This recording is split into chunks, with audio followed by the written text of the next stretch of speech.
gbogbo ẹ̀yin ọmọ ọ̀dọ́ tá a jọ ń káàkiri ọ̀dọ́jọ́ ni wá ẹ má jẹ́ kí a fi àyè gba Fúlàní lórí ilẹ̀ àwọn bàbá wa ẹ má jẹ́ ká bú ọba mọ́ ẹ má jẹ́ ká bú jòyè mọ́ nígbà tá a la fẹ́ jà fún àwọn ọ̀rẹ́ wa táwa ń kọ́kọ́ ń bú ọba tá à ń bú jòyè èmi náà ṣe bẹ́ẹ̀ rí bó mo pera mi padà ẹ má jẹ́ ká bú àgbààgbà kankan mọ́ ẹ má bolóṣèlú kankan ẹ̀rù kálukú ń bẹ̀rù wọn ò lè sọ̀rọ̀ ọba ò lè sọ ìjòyè lè sọ ẹ jẹ́ ká ronú ẹ má jẹ́ ká bá àwọn bàbá jà mọ́ ẹ má jẹ́ bú wọn mọ́ ẹ má jẹ́ àṣẹ wọn ra wọn la pẹ̀lú wọn àwọn àgbà tó bá jó lóṣèlú tá a bá fẹ́ kọ́ wọn rẹ̀ wá lọ́wọ́ á gbé wọn mọ́ra á gbé wọn mọ́ra ni à ní bú wọn mọ́ ẹ má jẹ́ àṣejẹ̀gbọ́n ẹ má jẹ́ àdàlúrú a lè gba ẹ̀tọ́ wa láì ṣèjẹ̀gbọ́n a lè gba ẹ̀tọ́ wa láì yìnbọn a lè gba ẹ̀tọ́ wa láì dàlúrú gbogbo protest mo ṣe ní ìlú Nàìjíríà mi ò rí ibi tí mo ti ẹnìkan lè sọ pé mo pààyàn tàbí mo jó nǹkan náà tàbí mo bà nǹkan jẹ́ mo lọ písù torí pé olówó lèmi náà tí ò bá sólówó lára ń dì mọ́ gbogbo nǹkan tó lọ́n fún yẹn lọ́lọ́run fún mi mi ṣe tálákà tó dé pé mo dìde fún jà Yorùbá big man ni mi àwọn tó jẹ́ ọ̀rẹ́ mi tó súnmọ́ mi tó ní owó ní kí ni mo wá lọ bẹ̀ pé sọ́wọ́ lè mò ń fẹ́ ni kí n sọ yìí tí mo fẹ́ mo ní ìsọ̀rọ̀ owó àní ọ̀rọ̀ ìran mi ni mò ń sọ kí n wọ gbowó kí n gbéra kí n pé mò ń lọ ọ̀dọ̀ ọba àgbowó mò ń lọ ọ̀dọ̀ oníbodè òfin gbowó kí n kójó wọlé kọ́kàn mi balẹ̀ kí n dá wa mọ́tò kí n mọ́ rìn bọ̀ kí Fúlàní mọ́ da mi dúró títì kí n délé kí bàbá sọ pé kí n gbé tírélà sùn kí n mọ́ gbé lọ àwọn bàbá wo lè lóko mọ́ wọn ò lè lóńdò ẹ jẹ́ ká fọwọ́sowọ́pọ̀ ká ti àwọn bàbá wa lẹ́yìn ká dá security ti wá lẹ̀ ká sọ fún wọn kí wọ́n bá wa fọwọ́ tì í ká lé wọn kó nu oko wa ẹ ṣé mo dúpẹ́ Jésù Olúwa wa.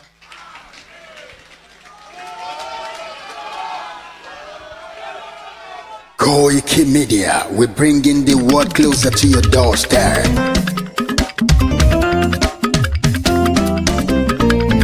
KOIKIMEDIA, KOIKIMEDIA,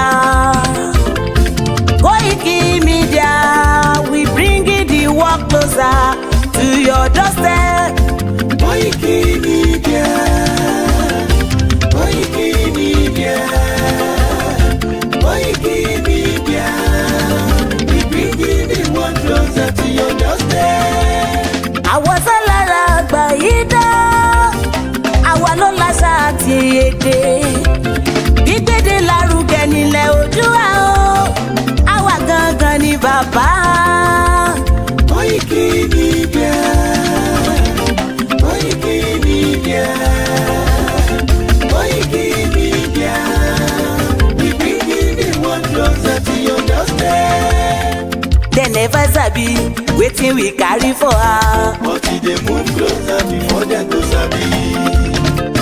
I said they never know wetin we carry for body. But they move closer before they go sabi. Ọ̀kín lọ lọ́jà ẹyẹ, kìnìún ló ló lajú. Ẹyẹ tó dorí kodò bí àdó ọ̀pẹ̀jẹ̀ lẹ́nu. Ká ṣiṣẹ́ fún ilẹ̀ bàbá wa, ká ṣiṣẹ́ fún ìlú bàbá wa, ká jùmọ̀ sowọ́pọ̀ ká lè kó dúdú àga. Odùduwà kò bá lè gbé wá. Ọmọ Odùduwà ṣègìrì, ẹ dìde fún ẹ̀tọ́ adúláwọ̀, ká lè jọ jùmọ̀ gbé délẹ̀ ìlérí, ká wálé gba ògo ilẹ̀ wa, ká ṣiṣẹ́ ká lè jọ gbàdé, ká lè gbàdé adé adúláwọ̀, àwa ni mọ̀lẹ̀ tí yóò tàn káàkiri. Pé ọmọ Odùduwà ni wá. KOIKIMEDIA, àwa là ń gbé tó lárugẹ. Ètò tó pọ̀jù owó tí wọ́n máa ní. Kásá ẹgbẹ́ polówó ọjà wà kájé bùgbà yín jẹ. Ètò tó pọ̀jù owó tí wọ́n máa ní. À ń gbé tó lárugẹ, à ń gbàsà lárugẹ. Ètò tó pọ̀jù owó tí wọ́n máa ní. News and sports ẹ máa rí gbọ́. Ètò tó pọ̀jù owó tí wọ́n máa ní. Ọmọ Ìjẹ̀bú alárẹ̀ mi ló ní kí n máa ké tantan. KOIKIMEDIA, ọ̀rọ̀ lágbájúmọ̀ mi o, máa bá ṣẹ̀rẹ̀ lọ o. Ọmọ Yorùbá nìyẹn, ọmọ Yorùbá tata o. À ń gbádùn rẹ, ọmọ Ìjẹ̀bú alárẹ̀ mi, ṣẹ́yìn ló máa fi dìbò tẹ̀ mọ́lẹ̀ o. Ẹ̀yin lọ́mọ onígbò máa ń dé máa dé máa dé, ẹ̀yin lọ́mọ onígbò máa wọ̀ máa wọ̀ máa wọ̀ o. igbó má wọ̀ gbàjòjì ò gbọ́dọ̀ wọ àjòjì tó bá wọ bẹ́ẹ̀ á bẹ̀rẹ̀ ní ẹbọra. Ẹ̀yin lọ máa náwó kóyìnbó tó dé ìgbà tó yìnbó dé o owó náà dẹ́ tún pọ̀ sí o Koiki Media ṣàwa ní bàbá. Koiki Media àwọn ní bàbá. Koiki Media àwọn ní bàbá. Àdáńtọ́ àtúnpèrègèdè. Koiki Media àwọn ní bàbá. Àwa là ń gbé tò lárugẹ jẹ́ ká jọ gbọ́ o. Koiki Media àwọn ní bàbá. Àtúnjà fẹ́tọ̀ ilẹ̀ wa fẹ́tọ̀ ilẹ̀ Yorùbá. Koiki Media àwọn ní bàbá. Ọmọ Òdùwà ni wá o tọkàntọkàn. Koiki Media àwọn ní bàbá. Ikú tí ó ṣe bí lébi òsì àdìmú bàbá iyọ̀. Koiki Media àwọn ní bàbá. We bring you up closer to your doorstep. Koiki Media àwọn ní bàbá. Afẹ́fẹ́ tó ń fẹ́ òòdùn kan gé oko lára ni. Koiki Media àwọn ní bàbá. Àpèrègèdè Olódùmarè ló fún wa ṣe. Koiki Media àwọn ní bàbá. Gbogbo ayé ẹ gbọ́ àwa ní bàbá o. Koiki Media àwọn ní bàbá. Ẹ máa bọ̀ wá ẹ gbé polówó ọjà yín wá o. Koiki Media àwọn ní bàbá. Òdúdú alágbèdá ní òtítọ́ lágbèdá ní. Koiki Media àwọn ní bàbá. A kì í sọ̀dálẹ̀, a kì í sóníkèéta. Koiki Media àwọn ní bàbá. Àdúró tán, a tún pèrègèdè. Koiki Media àwọn ní bàbá. Koiki Media we bring you up closer to your doorstep. Àwọn ní bàbá. Koiki Media is around. To give us latest. Is around o. Give us latest. Ladies and gentlemen, Ẹ mú kalẹ̀ sílẹ̀, ẹ tẹ́tí ẹ gbọ́ ètò tó kojú gbogbo. ladies and gentlemen, Ẹ mú kalẹ̀ sílẹ̀, ẹ tẹ́tí ẹ gbọ́ ètò tó kojú gbogbo. Koiki Media is around. To give us latest. Koiki Media. Koiki. Àwọn kan jẹ́ àwọn ọmọ wa tí wọ́n ní iṣẹ́ dáadáa lọ́wọ́ tó jẹ́ pé inú wa sì dùn wípé Ọlọ́run bùkún ọ̀pọ̀lọpọ̀ wọn ti bá ọkàn wọn dá májẹ̀mú wípé ní agbára Ọlọ́run by 2000 AD òmìnira máa dé fúnlẹ̀ káàrọ̀ òmìnira.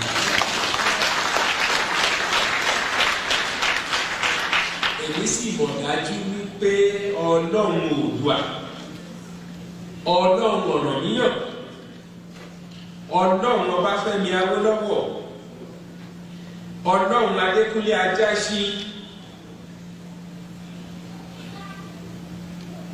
amúwadé ilẹ̀ tuntun náà nígbì tí ẹ̀gbin ìyà àti ìrẹ́jẹ kò ní sí fún ọmọ káàárọ̀ òjíire mọ́. Tá a bá ń sọ̀rọ̀ nípa ilẹ̀ ìlérí tí a fẹ́ lọ yìí, àwọn tí ọ̀rọ̀ òye wọ́n á máa kù bí egbére.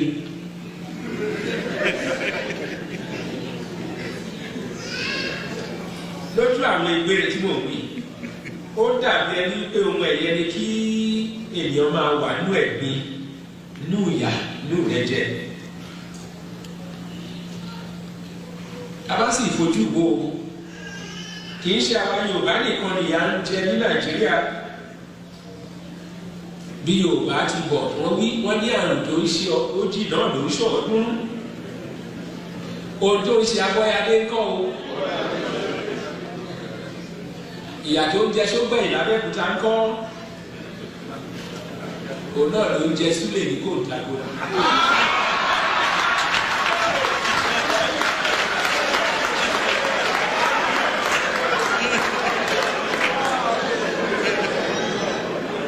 Èmi tó bá ń pa bàbá náà ní Adó Èkìtì ńkọ́. Tí ó yàtọ̀ sí èyí tó ń pa Ìkejùkù ní Abakaliki. Nígbà tí mo sọ Ìkejùkù ní ìsìn, mo wá rántí ìwádàá ló ń jẹ́ kí rántí o. Nígbà tí a wà ní Òbúgà. ẹ̀yin náà àti gbọ́ olóyè Akíntọ́lá ló pe ọgbà ní Òbúgà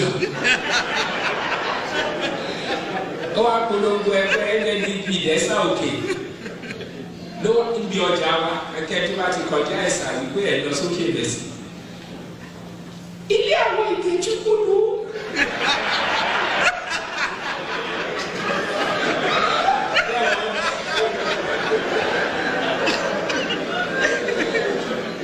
Jẹ́mọ̀ àwọn aláìsí action group àti NCNC àwọn àdí ọgbà àgbà yẹn ló bá kúkú mú ìgè àti túkú ló bá pa á lọ.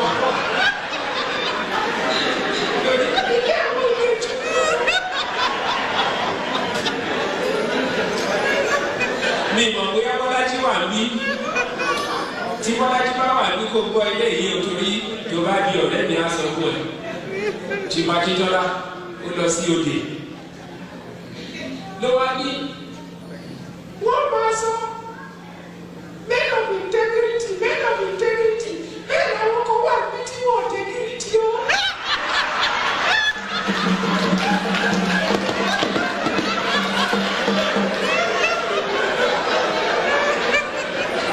Wọ́n á ṣíṣe òfin gbọ́ ṣùgbọ́n yẹn Àkúrẹ́ ìlú àwọn olú àti fásọ̀rọ̀ tí ilé ìṣẹ̀lẹ̀ Akíntọ́lá ló ṣe campaign gbogbo ẹni ọwọ́ sí kó lọ́wọ́ sókè o gbogbo wọn lọ́wọ́ sókè gbogbo ẹni ọwọ́ sí kó lọ́wọ́ sókè gbogbo wọn ọwọ́ ni mo ti gbọ́ ni mo rẹ́ ní ajá sí.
Which is it for you, Dr. Obadiah? Do you think the government is unwilling or unable to protect the people of Southern Kaduna?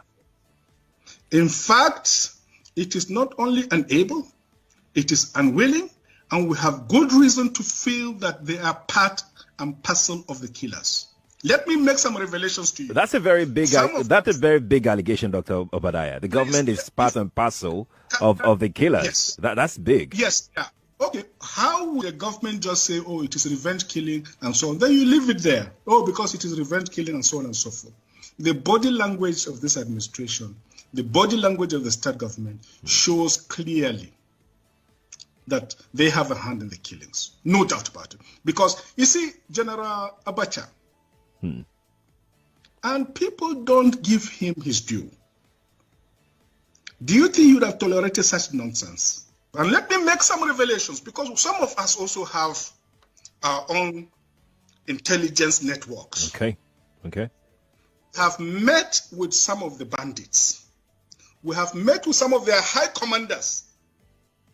One or two who have repented. They have sat down with us, not once, not twice. They told us that one of the northern governors is the commander of Boko Haram in Nigeria. Boko Haram and the bandits are one and the same thing. They have a sophisticated network. During this lockdown, their planes were moving up and down as though there was no lockdown. Moving ammunitions, moving logistics, moving money, and distributing them in different parts of the country. They're already in the south, in the rainforest of the south. They're everywhere. They told us that when they finish these rural killings, they will move to phase 2. The phase 2 is they will go into the urban cities, going from house to house, killing prominent people. I can tell you, this is the game plan. By 2022, they want to start a civil war in Nigeria. I congratulate fellow Nigerians who have realized their power, that their votes count.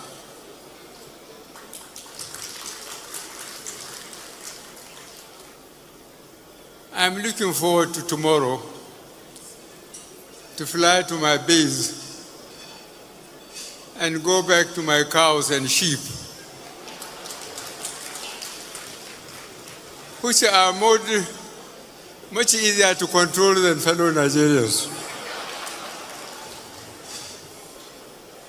But I have to reduce their number because I cannot save enough to buy them feeds.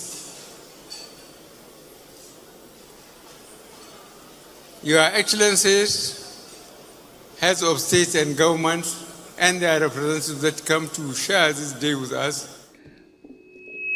What we face now is challenges of terrorism, security of lives and property, that is very, very necessary for development and good results. And we have been battling that. I can tell you this afternoon that we are achieving success. There's improvement. From hosting flags on the Nigerian properties and sovereignty,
Okay, ó dà kó ti jáde ní sẹ́mà bínú wà muted tẹ́lẹ̀ ni. I think you should be out now. Lórí ọ̀rọ̀ tí Tinubu sọ lẹ́ẹ̀kan yẹn, òní mo fẹ́ ka tẹ́tí ka gbọ́. Tinubu jẹ́ kó yé wa pé kò síbi kankan tí wọ́n ti hoist flag Nàìjíríà àbí flag ìlú míì. Níbo lọ̀rọ̀ flag Russia ti wá jáde? Ṣé yẹn bá Tinubu lójijì ni àbí Tinubu fúnra rẹ̀ kò mọ̀ pé nígbà tó sọ̀rọ̀ yẹn wọ́n ń prepare fún? Mo fẹ́ ká túbẹ̀ yẹn gbọ́ lẹ́ẹ̀kan sí i. Mò ń bọ̀ mo ì tí ì dé. we have degraded terrorism to what we face now is challenges of terrorism, security of lives and property that is very, very necessary for development and good results. And we have been battling that. I can tell you this afternoon that we are achieving success. There's improvement from hosting flags on the Nigerian properties and sovereignty. Now, Tinubu lied. Ó parọ́ fún ọ̀pọ̀lọpọ̀ àwọn ènìyàn. Ó ní kò síbì kankan tí ẹ̀rí fi dájú pé wọ́n hoist flag Nàìjíríà, flag ìlú míì. Kò mọ̀ pé Boko Haram kò ń ṣe Boko Haram tóun rí nìkan ló ń ṣẹlẹ̀ nínú Nàìjíríà. There are multiple Boko Haram operating in different outfits and different forms and shape. Mokiwa, you're watching a live transmission. My name is Koiki, and this is KOIKIMEDIA, bringing the world closer to your doorstep. Inini, the 7th of August, 2024. Ǹjẹ́ tó bá sọ fún Tinubu nígbà tó make a speech yìí pé ó jẹ́ má sọ̀rọ̀ yìí síta, because in the next few months there will be multiple Russian flags across the northern part of Nigeria. Ǹjẹ́ tó bá dífá yẹn fún nígbà yẹn, ǹjẹ́ ó máa gbọ́ àbí tó bá sọ fún? So what I've shown you, for those of you that are watching us, because we're streaming on multiple different platforms this evening, but ẹ bá wà pẹ̀lú mi lórí software, you will see what I'm showing you. But ẹ bá wà lórí mobile phone, ní rí kankan, you will just be hearing what I'm saying. Let's go through it bit by bit. One of the most popular news network in the world, lẹ́ni, òun ni Reuters. And tí Reuters bá gbé kankan jáde, they are likely not to make a mistake. Let's even agree with gbogbo nta tí ń rí nínú Nigeria or gbogbo nta ń gbọ́ nínú Nigeria are all lies. Let us just agree pé irọ́ ni, pé kò sí iota of truth in any of it. Àmọ́ Reuters ò ní sọ̀rọ̀ kó má mú ẹ̀rí jáde. And as you can see, which I'm going to tell you the headline in a minute. Mo kí gbogbo wa lẹ́ẹ̀kan sí pé good evening and welcome to KOIKIMEDIA. Tá bá wo the headline of the 7th of August 2024 by Ope Adetayo, I believe one of their correspondents in Nigeria, and this was updated 5 hours ago. Nigeria arrests 7 Polish nationals for raising Russian flags at the protest. Nigeria is just another cruise country. Ṣé mọ̀ pé nígbà tá à ń rí tán raise àwọn flags yẹn, what we saw was multiple northerners. Now, níbo lọ̀rọ̀ Polish national? Kí ló kan ọmọ Polish pẹ̀lú protest tó lọ ní Nàìjíríà tó máa wá raise flag Russia? Mo fẹ́ ká mú yẹn dání as number 1 evidence. Now, ẹ jẹ́ ká tún lọ sí again Russia and flags. Let's look at some of the headlines that popped up as at the time. Ẹ jẹ́ ká lọ sí this particular news network tí a mọ̀ sí First Post. And this is how they were reporting as at 1 day ago with about 287,000 views. Nigeria, Russian flag, Putin chant at the protest worried President Tinubu and the military. Why is Tinubu worried? Ṣé Tinubu ò mọ̀ pé in tó ń bọ̀ yìí ó ju agbára ẹ̀ lọ? Or was Tinubu not prepared for what is about to play out? Let's watch this particular clip. Happy play.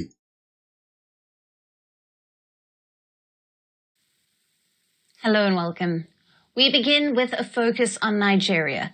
Before the protest began on the 1st of August, the Nigerian government blamed foreign entities for instigating people and for trying to sow unrest in the country. Now, with the protests underway, the government's concerns over foreign interference have heightened further. This after some protesters in northern Nigeria were spotted waving the Russian flag. Let's hold on to that.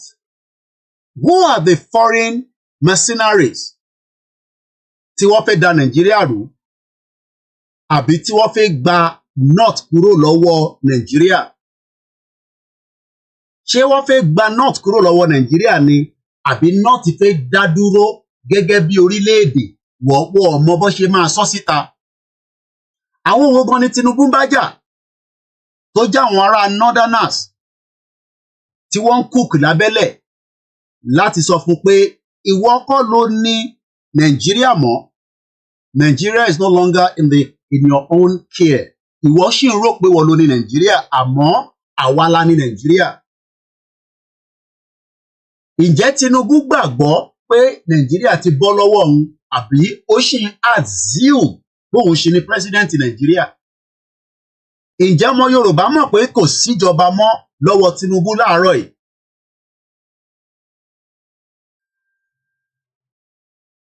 Mo kí ẹ wà látà. Ẹ má bínú àní lè máa dárúkọ torí àti wọnú agbami ètò. Kò dẹ̀ ṣeré ní Moscow. Ṣé President Tinubu agbára ṣì wà lọ́wọ́ ẹ̀ àbí ó ti mẹ́hẹ kúrò lọ́wọ́ ẹ̀ but wọ́n ì tí jẹ́ kí gbogbo aráàlú mọ̀? Ẹ gbọ́ mi yé. Ǹjẹ́ ìjọba ó ṣì wà lọ́wọ́ Tinubu àbí ó ti mẹ́hẹ? Mo kí ẹlẹ́nkan sí olórí ẹbí. Àwọn wo gangan ló jẹ́ instigator fún Northerners tó tì wọ́n lẹ́yìn láti jẹ́ kó mọ̀ pé ẹ lè dá dúró gẹ́gẹ́ bí orílẹ̀-èdè àmọ́ ẹ forí Tinubu fàgbọn? Àwọn wo gangan ló wà behind it? Ǹjẹ́ ìjọba ò ti bọ́ lọ́wọ́ Tinubu báyìí? Ǹjẹ́ Tinubu lè last for the next 4 years? Is that the end of the protest? Àbí it is just the beginning? Tinubu was able to bribe those in the southwest. Ó ti fowó dí wọn torí pé owó làwọn yẹn máa ń gbà, wọ́n ti gbowó. Àmọ́ kí ló dé tí owó Tinubu kò ṣiṣẹ́ ní north?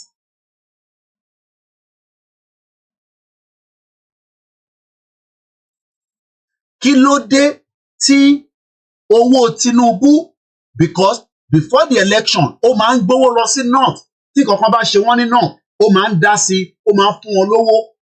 But kí ló wá ṣẹlẹ̀ tí owó Tinubu ò ṣiṣẹ́ this time around ní north? What failed? Ṣó kówó fáwọn kan wọ́n deliver? Because a mọ̀ pé nígbà election bọ̀ Tinubu kówó fáwọn kan tí wọ́n dẹ̀ deliver fún. Kí ló wá ṣẹlẹ̀ láàrin wọn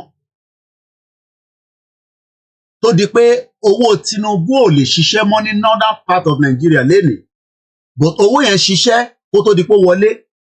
Ṣé wọ́n tan Tinubu lọ síbẹ̀ ni pé nígbà tó kúkú sọ pé èmi lọ́kàn ó yá gbà, but tó bá débẹ̀ o àwa ló sì máa padà kàn? Who controls Nigeria? Ṣé Tinubu ló ń control Nigeria àbí agbára ti bọ́ lọ́wọ́ ẹ̀? Ẹ já padà sínú fídíò yẹn, mo ń bọ̀. And chanting slogans for Russian President Vladimir Putin, saying, "Welcome Russia." But Russia was quick to distance itself from Nigerian protesters waving Russian flags, saying that neither the Russian Federation nor its officials are involved in these activities and do not coordinate them in any way. Nígbà ogun Biafra, a rí pé ọ̀rọ̀ àwọn ìlú yẹn pẹ̀lú UK gbogbo wọn ẹnu wọn kò. A rí pé Russia ẹnu ẹ̀ kò pẹ̀lú àwọn ti UK nígbà yẹn níjọ́ náà lọ́hùn gẹ́gẹ́ bí ìlú tí wọ́n jẹ́ tó ń pè ní Soviet Union. Ṣé a lè sọ pé nítorí ìjà tó ń lọ pẹ̀lú Russia àti West òun ni ó di pé ẹnu wọn ò kò mọ́, á jẹ́ pé Russia ń báàkì northern part of Nigeria but kò báàkì main Nigeria tí Tinubu dì mú, tí Tinubu ń listen sáwọn àwọn puppet West. Kí ló ń play out gangan? Kí ni game tí wọ́n ń play? Ṣé Tinubu ló ń play káàdì yẹn ni àbí wọ́n ti ń play káàdì ju Tinubu lọ báyìí? Torí pé n ta gbọ́ ni pé Tinubu ni the father of politics. Ó mọ̀ nípa politics. Ó mọ̀ nípa pé ká ṣe politics. Ṣé kò ń ṣe pé politics ti ń jábọ́ lọ́wọ́ Tinubu báyìí torí pé kò lè control center? France rather, ó wà lára àwọn tó ń dìtẹ̀ Russia. Àmọ́ bí Tinubu ò bá tẹ̀ súnmọ́ UK tí a mọ̀ sí Britain, a mọ̀ pé ó ní lenient pẹ̀lú France àsà ìgbà tó wọlé àti pé kó tó wọlé. Torí pé gbogbo wọn la máa mọ footstep wọn. Buhari ó jẹ̀ sí UK, Tinubu ti ń jẹ̀ sí France. France wà lára àwọn tí ó dúró pésẹ́ gbogbo tí Russia ní lọ́dọ̀ tí wọ́n gbẹ́sẹ̀ lé àti all over the European countries látara ìjà tó ń lọ between Russia àti Ukraine. Ṣé ìjà yẹn ti ń dé ìsàlẹ̀ tí a lè sọ pé the northern part of Nigeria nígbà tí Russia kúkú ti mọ̀ pé òun ò ní lè penetrate southwest àti àwọn southeast kóun kúkú gbẹ̀yìn wọlé nígbà tó jẹ́ pé àwọn ará northerners àwọn kúkú fẹ́ fọ́kò wọ́n fẹ́ làgò mọ́ Tinubu lórí, wọ́n fẹ́ fàgbọ́n yẹn wọ́n fẹ́ fọmọ lórí torí pé ọmọ tó kì í gbọ́ràn ni torí a sọ fún. Are we seeing the beginning of another dimension of a war inside the northern part of Nigeria and a federal government? Torí pé Nigeria ṣì exist. Are we now going to see a war, a mini war between the north and the federal government in support of the Russian? Ẹ mọ̀ pé níbí báyìí a kàn máa ń béèrè question ni. I am just asking question. Èmi náà fẹ́ kẹ́ bá mi gbé yẹ̀wò bí ọpọlọ mi ṣe rọra ń gbé kalẹ̀. Ǹjẹ́ ìjà tó ń lọ ní Russia ǹjẹ́ kò ti máa sọ̀kalẹ̀ sí northern part of Nigeria between the north and the federal government? Nítorí pé north wọ́n ibi ẹwọ́ fẹ́ carve out kúrò ní Nàìjíríà ni o, bí ẹwọ́ sì máa wà àti Nàìjíríà ni o. Ǹjẹ́ ìjà Russia kò tí ì sọ̀kalẹ̀ báyìí? A lot of indicator ó ń point pé nǹkan kan ń lọ láti Niger wá sísàlẹ̀. Ǹjẹ́ rántí pé nígbà tí Tinubu dé ó ní òun máa gbógun lọ ká Niger ní tó bá gbógun wá àwọn máa kọ́kọ́ bọ́ǹbù gbogbo Lagos State. Ó dà pé àwọn ará Lagos sọ fún Tinubu pé má tì lọ sí Niger, ó ṣe kọ́kọ́ ṣe sùúrù náà, ó back down. But a mọ̀ pé lẹ́nìí Niger àti àwọn other countries yẹn bí ṣe bá ń sọ̀rọ̀ kódà I think is either Niger wọ́n ti expelling wọ́n ti cut out relationship wọn pẹ̀lú Ukraine. Bọ́ńbọ̀ mo kí gbogbo wa pé ẹ káalẹ́ ẹ káàbọ̀ sórí ìkànnì wa ẹ gbọ́ wọlé share button. Niger, Ukraine. Now, Russia accused Ukraine of opening African front as Niger cut ties pẹ̀lú Kiev. Ukraine is seeking support from the global south, but several Western African states are ditching the Western ties and turning to Russia. Again, Al Jazeera, according to the report today. Russia has now accused Ukraine of opening a second front in the war. Níbo ni war yẹn ń bọ̀? Ṣé ní northern part of Nigeria versus Tinubu? Should we be preparing for extra baggage? Torí tó bá fẹ́ travel lọ sí Nigeria, àwa la máa ń di ẹrù bí bàbá táǹkàsù tá a bá dé airport a máa yọ pant a máa yọ bra a máa yọ kúlíkúlí à á fẹ́ kó gbogbo UK àti America lọ fáwọn tó wà nílé kó má bàa kú and we end up with extra luggage. Ǹjẹ́ Tinubu ò ti jẹ ju bó ṣe fẹ́ gbà lọ báyìí because Russia àti West don't have cordial relationship as of today. Let's read this article from Al Jazeera. Again, the headline says, and I quote, Russia accuses Ukraine of opening African front as Niger cut Kiev ties. Ukraine is seeking support from the global south, but several Western African states are ditching Western ties to turn to Russia. Russia has now accused Ukraine of opening a second front in the war between them in Africa after Mali and Niger have now broke up diplomatic relationship with Kiev, accusing it of supporting terrorist groups. The claim by Moscow follow an announcement from Niger military government on Tuesday in Yelanoy that it has now cut ties with Ukraine. Several states in the West Africa have recently ditched the long-standing ties with the West to turn to Russia. Niamey, the capital of Niger, said Tuesday, the 6th of August 2024, that the change in relationship with Ukraine would happen with immediate effect. The move was in line with that of the neighboring Mali military government, which on Sunday, tó lọ yìí, announced it was its severing relationship with Kiev is over.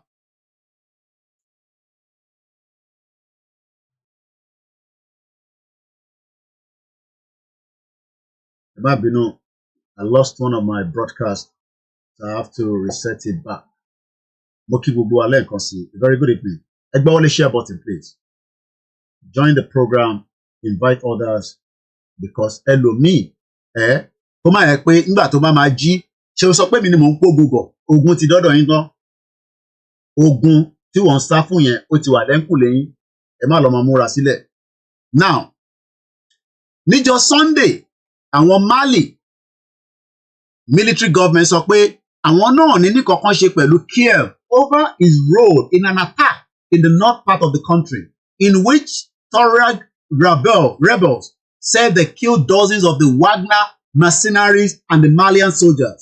Ṣé rántí pé àwọn Wagner wọ́n ti ń ṣiṣẹ́ ní Niger àti Mali àti ní gbogbo axis yẹn, but ǹjẹ́ àwọn Wagner ló ń ṣiṣẹ́ lọ́wọ́lọ́wọ́ ní northern part of Nigeria tí àìtí mọ̀ àbí ìta mọ̀ tí gbogbo wa ń ṣe bíi tí àwọn tó ń bọ̀.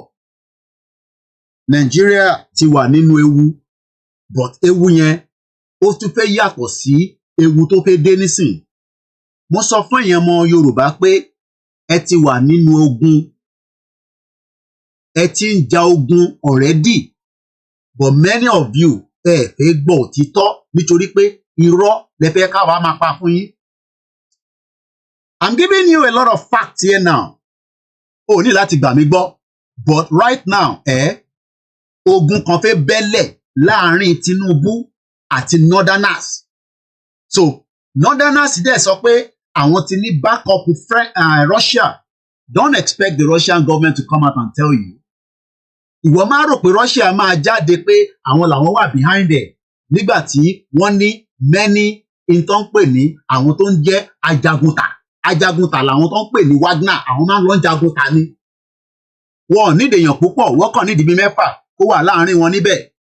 Àwọn náà máa múra bíi málà ni wọ́n, àní mọ̀ wọ́n, àní dá wọn mọ̀, àwọn ọlọ́mọ máa plan gbogbo tó ń lọ. Àmọ́ àwọn bàbá wo ni bàbá àsàlẹ̀ gangan, àwọn wo ló contact Russia? Àwọn wo gangan ló gbéṣẹ́ fún Russia àti pé ọ̀nà wo ló gbà? Ẹ jẹ́ kí n tún mú yín débẹ̀. Ṣé rántí pé Buhari ó ti ṣiṣẹ́ sílẹ̀ kó tó lọ? Ó ṣiṣẹ́ débi pé ó fẹ́ kó gbogbo Nàìjíríà lé Niger lọ́wọ́. Àmọ́ kò mọ̀ pé Tinubu máa reverse gbogbo àwọn nǹkan tó ń ṣe lọ́wọ́lọ́wọ́. Ìgbà tí Tinubu débẹ̀, gbogbo project tó ń lọ sí Niger ṣe ni Tinubu gbẹ́sẹ̀ ni. Ṣé rántí pé nígbà tí Tinubu kọ́kọ́ dé tó di president, wọ́n fi jẹ ECOWAS chairman, gbogbo ìgbà yẹn ni kú ṣẹlẹ̀ tí wọ́n lé, ẹ máa ń gbàgbé nǹkan mo kàn rán yín létí ni. Ṣé rántí pé wọ́n lé president Niger wọ́n yọ kúrò, wọ́n gbé military wọlé. Tinubu ó ṣagbára, ó fẹ̀gẹ̀, ó rò pé Nàìjíríà ni, ó rò pé kò lóhun tí òun lo èkó tó máa ti ń dún mọ̀nùmọ̀nù mọ́ yín. Eventually ó náà òun máa attack Niger. Àwọn yẹn ní máa bọ̀, ìwọ tó bá ṣà ti dé máa rántí pé ibì kan wà tó ń pè ní Lagos State, City of Excellence, City of Center, ibẹ̀ la máa kọ́kọ́ bomb. Ó dà pé Tinubu wá reverse, ó ní ó dà ẹ jẹ́ ká ṣèṣe báyìí ná, ẹ jẹ́ ká kọ́ close the border. Ẹ mọye èèyàn tó kú nígbà tó close the border yẹn, ẹ mọye ẹ̀mí tó lọ sí, ẹ mọye trade tó stop between Niger and Nigeria. Ṣé rántí pé àwa aládàá bí bàtà ń feed wọn, Niger bẹ̀rẹ̀ sí wọ̀nà míì láti tọ́jú àwọn aráàlú wọn. Ǹjẹ́ Niger báyìí ò ti gbàbọ̀dè fún Tinubu nígbà tí Tinubu òkùnkùn ṣe ọ̀rẹ́ Niger? Ǹjẹ́ Buhari ò ti kọ́ńtàkì àwọn Niger pé èmi ò sí níjọba mọ́ báyìí o, torí gbogbo ohun tó lè bá mi ṣe nísìn ni pé àwọn Wagner tó mọ Russia president bá mi sọ fún wọn pé a máa bẹ̀rẹ̀ protest o, but protest eléyìí ò ń ṣe ebi ń pa wá làwọn fẹ́ o, a fẹ́ dá dúró, kódà tó bá possible gan a fẹ́ gbé orí Tinubu ká gbé sínú abọ́ káwọn ọmọ Yorùbá lè máa rí, ká lè jẹ́ kó mọ̀ pé àwa la ní Nàìjíríà. Ẹ gbọ́ mi dáadáa, fight ìjà tó ṣẹ̀fẹ̀ bẹ̀rẹ̀ tá a ṣe rí we no go gree tó ń ṣe yẹn, wọ́n ṣẹ̀ mẹ́yẹ bọ̀ ni. Kí ni mo sọ? Wọ́n ṣẹ̀ṣẹ̀ mẹ́yẹ bọ̀ ní north. Tó bá die down sọ pé ó die down, but right now kò likely kó máa die down. Mo ń bọ̀, ẹ jẹ́ fún yín ní the video evidence of what was playing out in the northern part of Nigeria today. Ẹ jẹ́ ká lọ sí mo ń bọ̀, mo kí gbogbo alẹ́ nǹkan sí. Let's go and see what was playing out. Wọ́n kúkú ti ra gbogbo southwest, so southwest is as useless as tissue paper. Náyà dẹ̀ lè jáde because Tinubu ti sanwó fún gbogbo yín, but kò lè sanwó fáwọn northerners. This is the protest that was held in the northern part of Nigeria today. I'm going to play it with the sound, but let's first remind us that if you think that we are not going into any civil war, the North are ready to fight now, and they will fight very, very dirty. Very, very dirty. Wọ́n máa jà débi pé kódà bí Tinubu ò bá careful, wọ́n máa yọ orí Tinubu, orí ẹ̀ yẹn wá yọ sínú àwo, wá gbélé wa lọ́wọ́, wá ní ká lọ máa manage. Mo kí gbogbo alẹ́ nǹkan sí, ẹ káàbọ̀ sórí ìkànnì wa. Koiki Media, bringing the world closer to your doorstep. Mo kí ọmọdé, mo kí àgbàlagbà. Ẹ jẹ́ ká gbọ́ ohun tó ṣẹlẹ̀ níbí báyìí.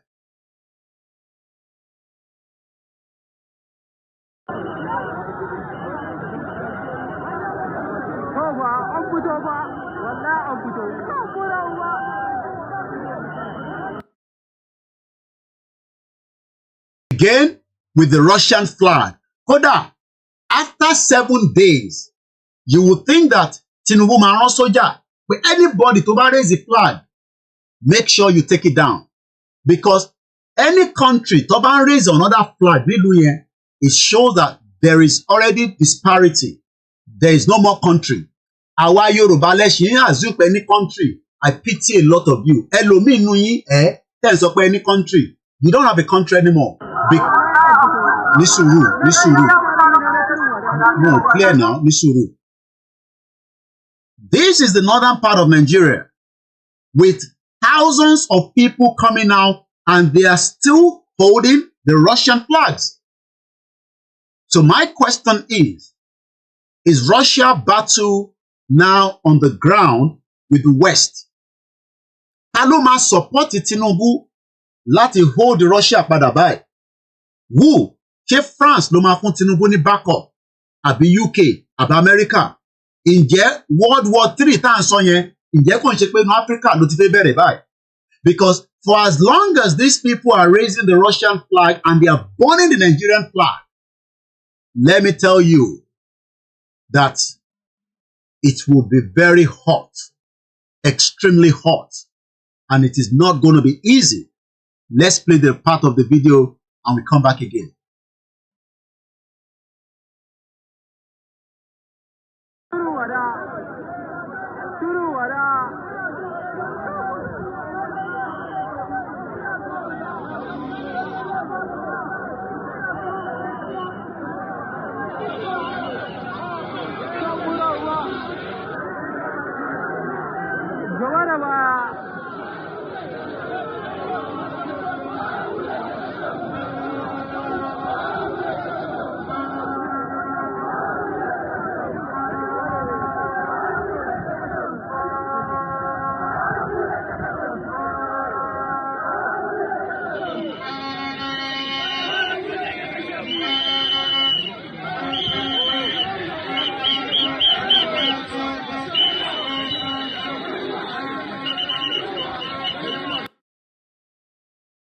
Tó bá jẹ́ àwọn ọmọ Yorùbá ni mo ní ẹ jẹ́ a dáwó ká ṣe flag bá ṣe ṣe nígbà kan rí, ẹ jẹ́ a ṣe money flags ká prepare sílẹ̀, ṣá máa dáwó yẹn ká tètè bẹ̀rẹ̀ nísìn ká lè produce more flags sílẹ̀ fúngbà táwa náà bá máa need ẹ̀, àmọ̀gbà tá máa need ẹ̀ ọ̀bọ̀ ká pọ̀ mú sílẹ̀ ká prepare sílẹ̀ in millions, because kò ń ṣe péjọ kan ni ọ̀rọ̀ flag Russia yìí ni wọ́n ti ń pètò ẹ̀ sílẹ̀.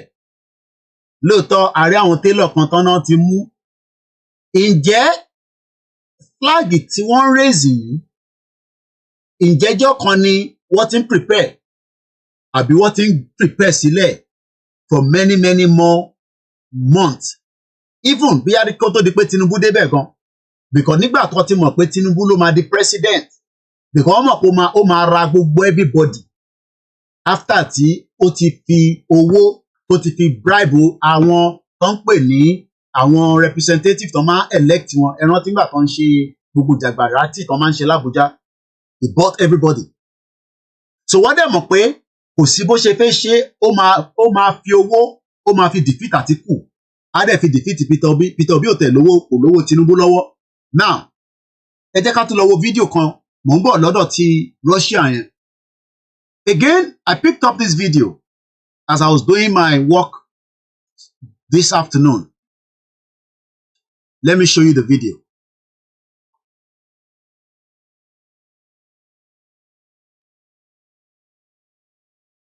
And I hope I've already posted that video. Mumbo. Let's go on my Facebook. I believe it's been posted. If otherwise, mo kí gbogbo wa lẹ́ẹ̀kan sí pé ẹ káàbọ̀ sórí ìkànnì wa tá mọ̀ sí Koiki Media.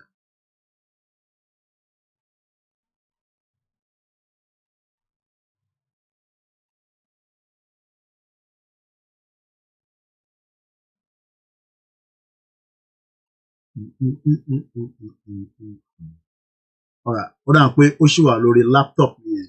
So we're gonna come back here first. I will bring this video back again.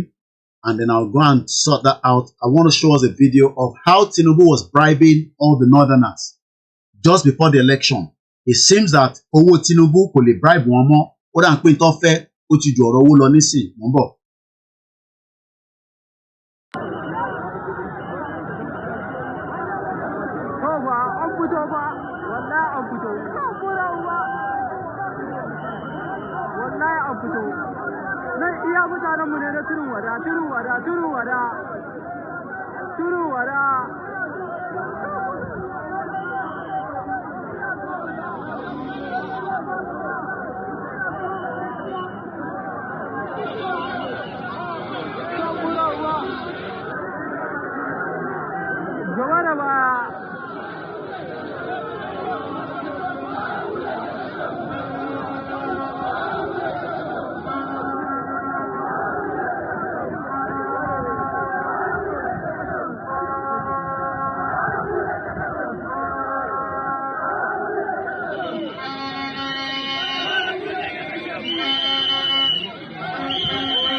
Kai, Kaduna an fito, Kaduna an fito. Wallahi Kaduna an fito, see people. Ora uba. Iya mutanen mu na tudun wada kenan.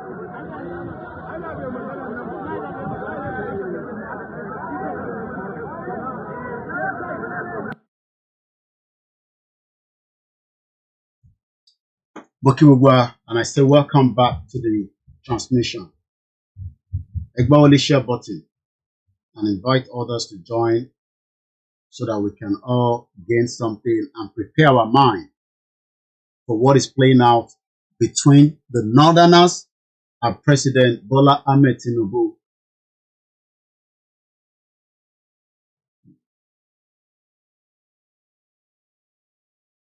On Facebook video and Jade Mambo. I thought I posted it. I downloaded it, but I didn't post it. So it's now being posted, and we cannot say that in a minute. Now, let's come out of here and come back here again.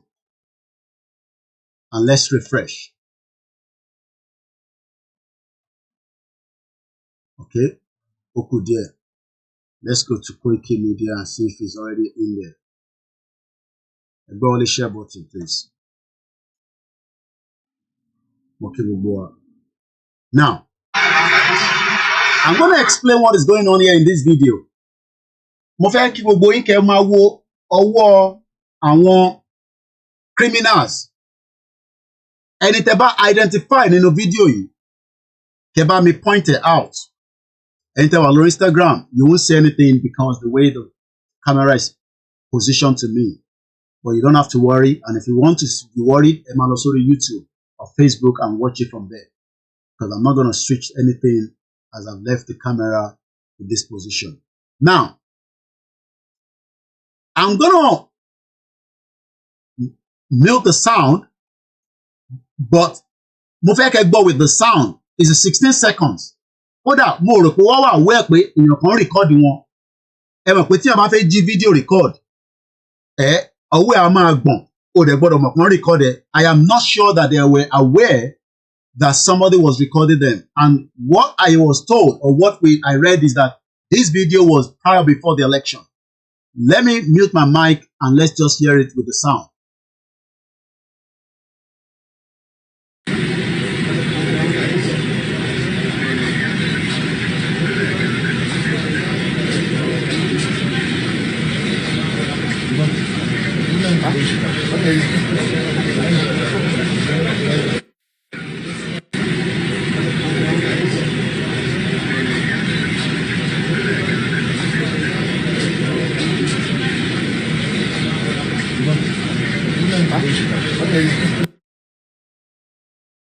Now, what you're watching there is a kind of sleep. Kò ń ṣe sleep tí wọ́n bá fẹ́ wọ secondary school, kò dẹ̀ ń ṣe jam result wọ́n fúnra wọn ní bíbá. What they are giving themselves here must be a kind of check that will be paid to them, because tó bá jẹ́ pé cash ni ó máa tóbi jù báyìí lọ. But definitely this is a check that Baba Gana, I think that guy èyí tó wà ní end long, I think it's Bonu, El-Rufai ló dúró. But in a nutshell, these are all the northern governors. As at the election time, when, and I believe that is Shetima, ẹni tó jókòó sórí chair yẹn. Mo fẹ́ pause video yẹn ni mo bọ̀. I believe that is Shetima. Òun ló jókòó ló wọ agbádá dúdú yẹn. That person, no, initially, it went very fast. Criminals, all criminals. What if for it Tinubu mọ́lẹ̀ báyìí nísìn? Wọ́n máa yọrí ẹ̀ sínú abọ́. Òun gbá máa bèrè pé kí ló. This guy, Shetima nìyẹn. Shetima ló jókòó yìí. Tó ń wo gbogbo tó ń lọ because òun ni Tinubu ránṣẹ́ kó lọ deliver owó fáwọn northerners. Now, gbogbo tó ń play out nísìn kò gbọdọ̀ surprise wa because it is part of the game táwọn fẹ́ play fún Tinubu. Tinubu rò pé òun mọ géèmù gbá. Àwọn wá jẹ́ kó mọ̀ pé àwọn gangan ni bàbá àwọn kan gbá game because Britain ló gbé àwọn lé àwa lọ́rùn tí gbogbo wa tí ọrùn wa tó fi di gẹ̀gẹ̀ báyìí where we cannot survive anymore. Now, I'm giving you sleep by sleep, stage by stage, and I don't want you to forget anything where we started. The first question I ask is, how did a Polish national in a protest ground over Ọmọ Polish, according to the Nigerian government, when I want to arrest Ọmọ Polish, or raise the national flag in Russia? Okay, I'm still lost. A Poland, Ọmọ Polish, báwo ló ṣe dé Nigeria tó wá di pé nínú protest ground, òun náà tó wá ń bá wọn raise the flag in Russia. That itself is a security threat to the shithole country, tẹ́ ń pè Nigeria. I also brought to you a video evidence to back it. Let's go back and listen to one more time the video evidence. Ká tó tẹ̀síwájú. Koiki ni mò ń jẹ́. Mo sọ fún yín pé ogun ti wà between the north and the federal government. Ogun yẹn dẹ̀ ó máa kọlẹ̀. Ó ṣeé ṣe kó dé southwest. But wọ́n á kọ́kọ́ jà dáadáa ní north because Tinubu ò ní lè control wọn ní north. Àwọn governors wọn kàn ń deceive Tinubu ni because owó tó gbà ní bíbà owó yẹn ò ṣiṣẹ́ fún Tinubu mọ́. Owó yẹn ò ṣiṣẹ́ kò ń ṣe pé Tinubu ò ní fáwọn náà lówó kó lọ bá wọn mobilize ẹ mọ̀ pé mobilization fund ló máa ń powó yẹn. And from what I heard, over 6 billion naira ni Tinubu ní kó lọ fi mobilize fún gbogbo southwest. Tí wọ́n bá rí tí ẹ gbà ó jẹ́ lọ sádùúgbò ẹ because 500,000 naira ló ní kó fún àdúgbò kọ̀ọ̀kan. Má lọ bá àwọn tó wà ládùúgbò ẹ kó máa wò mí lórí screen kó lọ gbowó data lọ́wọ́ wọn. Ẹ jẹ́ àgbọ̀n tí arábìnrin sọ. This is a first post. One day ago, this is how they presented the Nigeria-Russian flag, Putin chant, protest. Tinubu is worried. The military are not worried because it is all part of the game. Hello and welcome. We begin with a focus on Nigeria. Before the protest began on the 1st of August, the Nigerian government blamed foreign entities for instigating people and for trying to sow unrest in the country. Now, with the protests underway, the government's concerns over foreign interference have heightened further. This after some protesters in northern Nigeria were spotted waving the Russian flag and chanting slogans for Russian President Vladimir Putin, saying, "Welcome Russia." But Russia was quick to distance itself from Nigerian protesters waving Russian flags, saying that neither the Russian Federation nor its officials are involved in these activities and do not coordinate them in any way. Russian embassy in Nigeria said that Russia does not interfere in the domestic affairs of foreign states.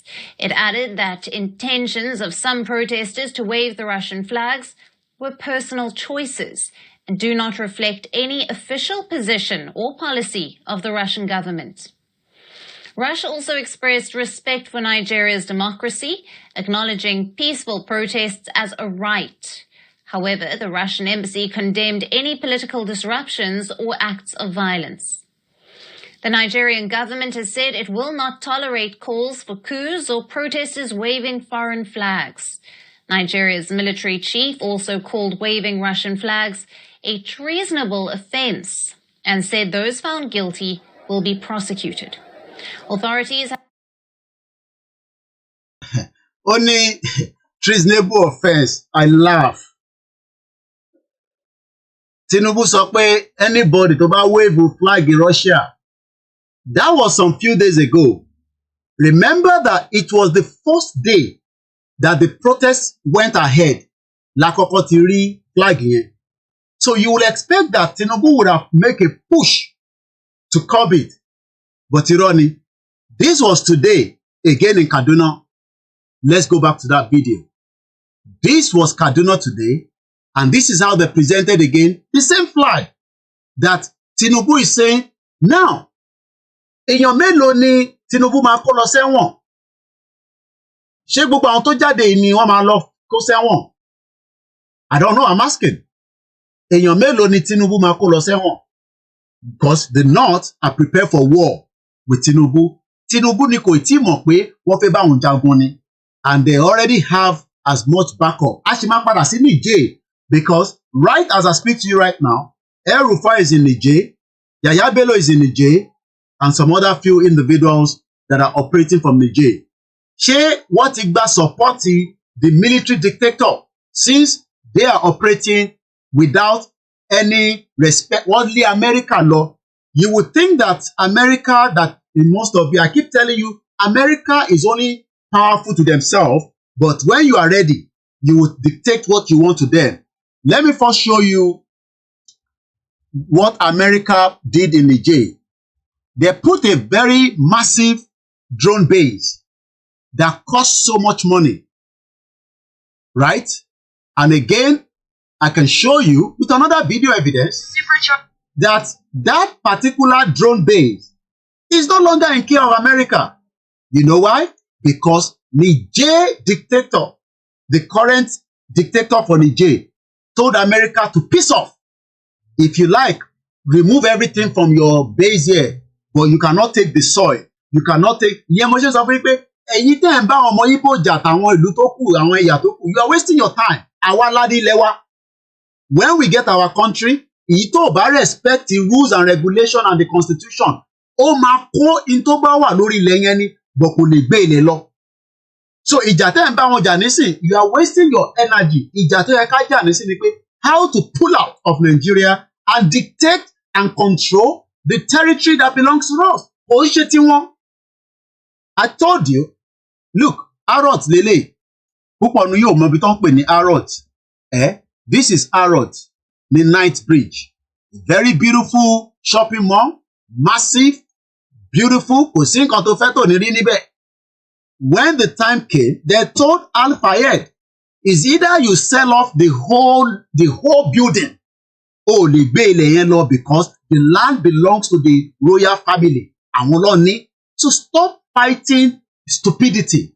Ẹ jẹ́ ká jà pẹ̀lú ọgbọ́n àti òye. Ká kọ́kọ́ pull out kúrò ní Nàìjíríà. Al-Fayed bó ṣe lówó tó, he was not given a British passport. Al-Fayed, òun lélẹ̀, ẹlòmíì ò mọ̀ rí.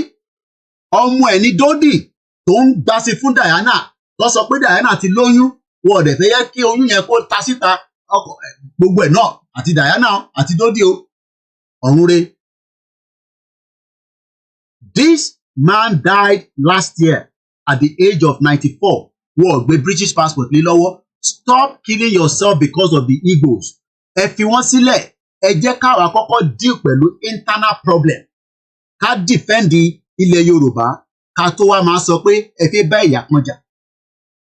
Because we are dealing with multiple phases of problem. But right now, problem tó wà Nàìjíríà, òun ni Tinubu versus the North. Now, mo kàn fẹ́ gbé yín dé how Niger, a small tiny country, ó wá ń dictate for America.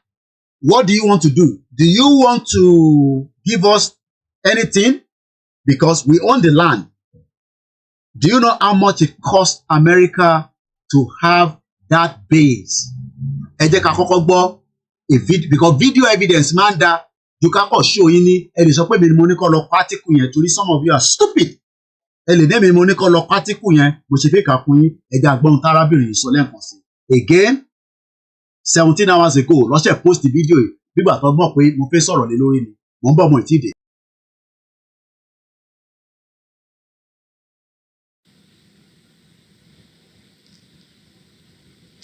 Shifting focus to Niger, the United States has pulled out its remaining troops from the West African nation. The U.S. handed over its last military base, the Air Base 201, to the authorities in Niger. The large base, located in the city of Agadez in northern Niger, was a crucial hub for American counter-terrorism operations in the country. It was a drone base that cost up to $110 million to the U.S. Rí pé mo sọ fẹ́yìn ọmọ Yorùbá pé tá bá ti rẹ́dì pa fẹ́ kúrò ní Nàìjíríà a nídìí láti lọ máa béèrè lọ́wọ́ Amẹ́ríkà pé àwa Yorùbá fẹ́ kúrò nínú Nàìjíríà a nídìí láti lọ máa sọ fún UK pa fẹ́ kúrò gbogbo eléyìí tá a ṣe ń ṣe nísìn àpọ́nlé la ṣe ń ṣe fún wọn a ṣe ń pọ́n wọn lé ni tá bá ti ṣe tán finally pé a fẹ́ lọ tí gbogbo wa rẹ́dì pa náà fẹ́ lọ tí kò ń ṣe pé àwa máa náà fẹ́ lọ àwọn kan tún máa fà sísàlẹ̀ àwọn kan máa fà sókè torí wọ́n fẹ́ jẹun sókè ẹ fẹ́ gbowó lọ́wọ́ Tinubu gbogbo yẹn kò ní work for us to want to pull out together a máa formidable force a dúró lójú ní báyìí àwa pull out torí Amẹ́ríkà tẹ̀ ń rí yẹn ọ̀lẹ ni wọ́n kò sí nǹkan tó lè ṣe àwọn ò ṣe sọ fún Niger pé àwọn máa gbé gbogbo American might wọn àwọn máa wá invade wọn ṣọmọ reasons tó ṣe lè invade wọn Russia ti wà lẹ́yìn Niger ṣé tí Russia bá dúró tán pẹ̀lú northern part of Nigeria ṣé wọ́n bí bàbá Tinubu dá láti lọ invade wọn mo béèrè ni o kódà tí wọ́n bá kó àwọn Wagner tó bá kọ̀ drop bíi 100 kó wọn sínú north wọ́n bí Nigerian soldier tó jẹ́ 500,000 kó lọ bá wọn jà wá pa gbogbo wọn dànù ni wá pa gbogbo wọn dànù Nigerian soldier tó jẹun kánú ṣé ìtì àárín ẹ̀bà kan fún wọn tó ìtì jẹun kánú kódà àwọn míì máa rẹ́dì pé káwọn jà against Nigeria ní tó ń bọ̀ yìí àníwò tán gbogbo wa movie ni tó ń bọ̀ a ṣe ń play ẹlẹ́yẹ kankan ni máa sọ pé they play one bastard in tó ń bọ̀ gbogbo wọn níwò tán because I told you 3 years ago mo ní ogun ń bọ̀ ẹ sọ pé kí n ṣọ́tọ̀ ogun yẹn ló dé rí sí ogun yẹn ò ní wá láti south west mọ́ nítorí pé àwọn ò tí rẹ́dí àfẹ́jà ogun because a kò fẹ́ gba freedom wa wọ àfẹ́jà àwọn tó dẹ̀ fẹ́ já ogun wọ́n ti bẹ̀rẹ̀ sí ń já ogun tó bá bí bàbá tó bí Tinubu dá kó lọ ta sí wọn ní north wá sọ fún pé àwọn làwọn nílẹ̀ yìí kò ṣe eléyìí this place no be Lagos Tinubu rò pé this place na Lagos àbí ẹja gbọ́ $110 million ní America wọ́n fi kọ́ military base but specifically called the drone base wàá kó gbogbo drone wọn lọ ni but ilẹ̀ yẹn lè gbé lọ yọ gbogbo páànù yín yọ gbogbo pángolo yín mo ní ẹ má bá wọn yín bòjà ìjà tó yẹ ká jà nísìn ni pé àwọn olóṣèlú olórí burúkú tó ń yọ wá lẹ́nu àwọn ló yẹ ká kọ́kọ́ fọ́gi mọ́ lórí tá bá ti fọ́gi mọ́ àwọn yẹn lórí wọ́n á mọ̀ ká serious but a ní ká má fọ́gi mọ́ wọn lórí ká máa rọ ice water lé wọn lórí àwọn tó yẹ ká gbé omi gbóná ká dà lé wọn lórí ká wá máa bo lẹ́yọ kọ̀ọ̀kan a ní ogun yẹn ti dé láàrin Russia àti West nínú Nàìjíríà the war tí wọ́n ń jà ní Ukraine ó ti arrive ní Nàìjíríà ìwọ ló tí mọ̀ èmi ti jókòó after 7 days mo wá ti wo gbogbo ẹ̀ pé yes a ti ń gbọ́ pé wọ́n ní ogun yẹn máa dé sí Nàìjíríà no wọ́n náà máa dé sí west part of Africa àwa mọ ibi tó fẹ́ yà sí now a ti wá ń rí signal wọ́n ní láti sọ fún mi pé kò sí signal the signal is there Russia flag is raised in Nigeria and the government cannot do anything to stop it and even as of today this is evidence based of people in Kaduna pushing more of the flags out àtẹ̀rò pé kékeré lọ ní tẹ́lẹ̀ àwa ṣe rí pé eléyìí ju kékeré lọ it is well prepared and they are ready for the consequence so Tinubu tó ń sọ pé there will be treasonable offence ó dà ń pé òyìnbó tó ń sọ yẹn kò mọ àwọn tó ń sọ fún àwọn náà tó kì í sọ òyìnbó málà ni wọ́n Fúlàní ni wọ́n èdè tó gbọ́ nìkan ni blood àwọn ready fún blood àwọn ò fẹ́ blood nítorí pé a kò fẹ́ gba òmìnira a fẹ́ rà ní Tesco àwọn tó wà Nàìjíríà fẹ́ rà ní Shoprite àbí ní Mama Put tá a bá ti ṣe tán we will all go out simultaneously àwọn ilé ìkó wọn ò dúró de Arewa formidable force olóṣì kan wọ́n jáde but àwa fẹ́ kí bàbá Akintoye sọ fún yín pé ẹ jáde o àbí bàbá Akintoye ló bá jáde ló máa sọ fún yín pé ẹ̀yin ọmọ Yorùbá ẹ jáde o ṣé ebi ò pa yín ẹ ń dúró fún Ìgbòho kó ṣe wá sọ fún yín pé ẹ jáde o ebi ò tí pa yín o ẹni tẹ́bi bá pa á jáde since tẹ́lẹ̀ ti sọ pé ebi ò pa yín ní south west ẹ jẹ́ a fi south west sílẹ̀ ẹ jẹ́ kémi focus lórí north because ìjà tó wà nísìn is between the northern part of Nigeria and President Bola Ahmed Tinubu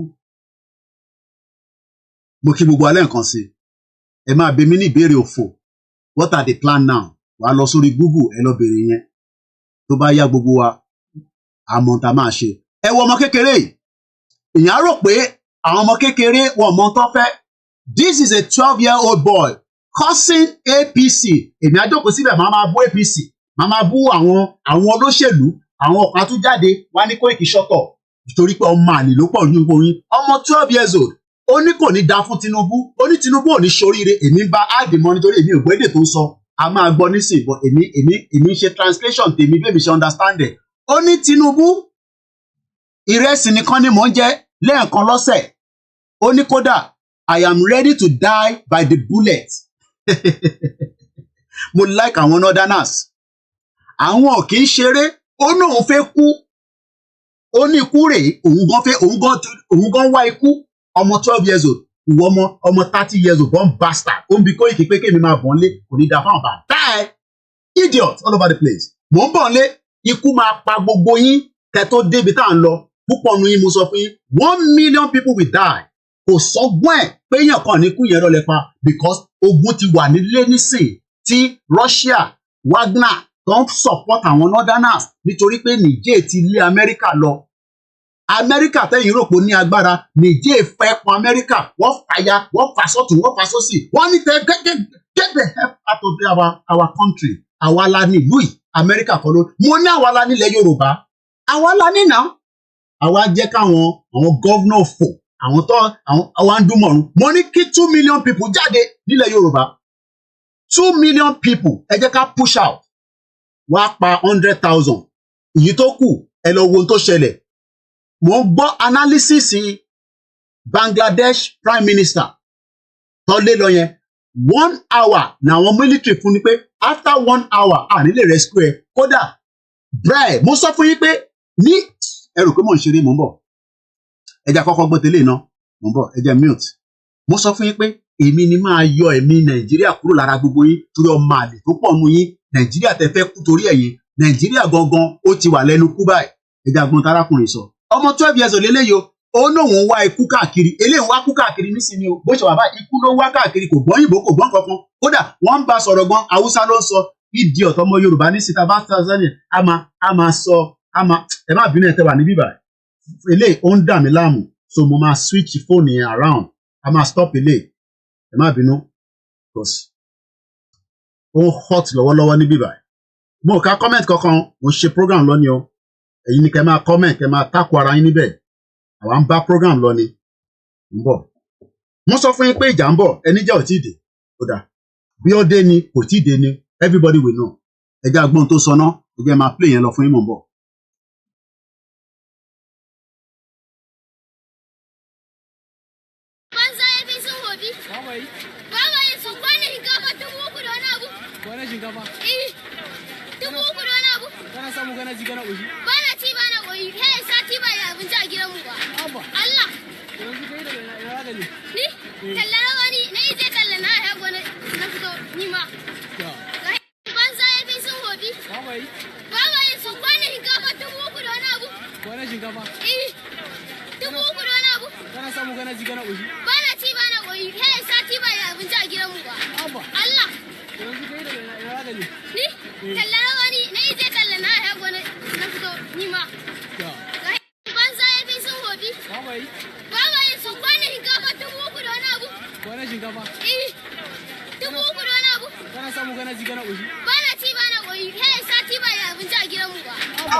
Èdè wo ló ń sọ nísìn tẹ́gbọ́?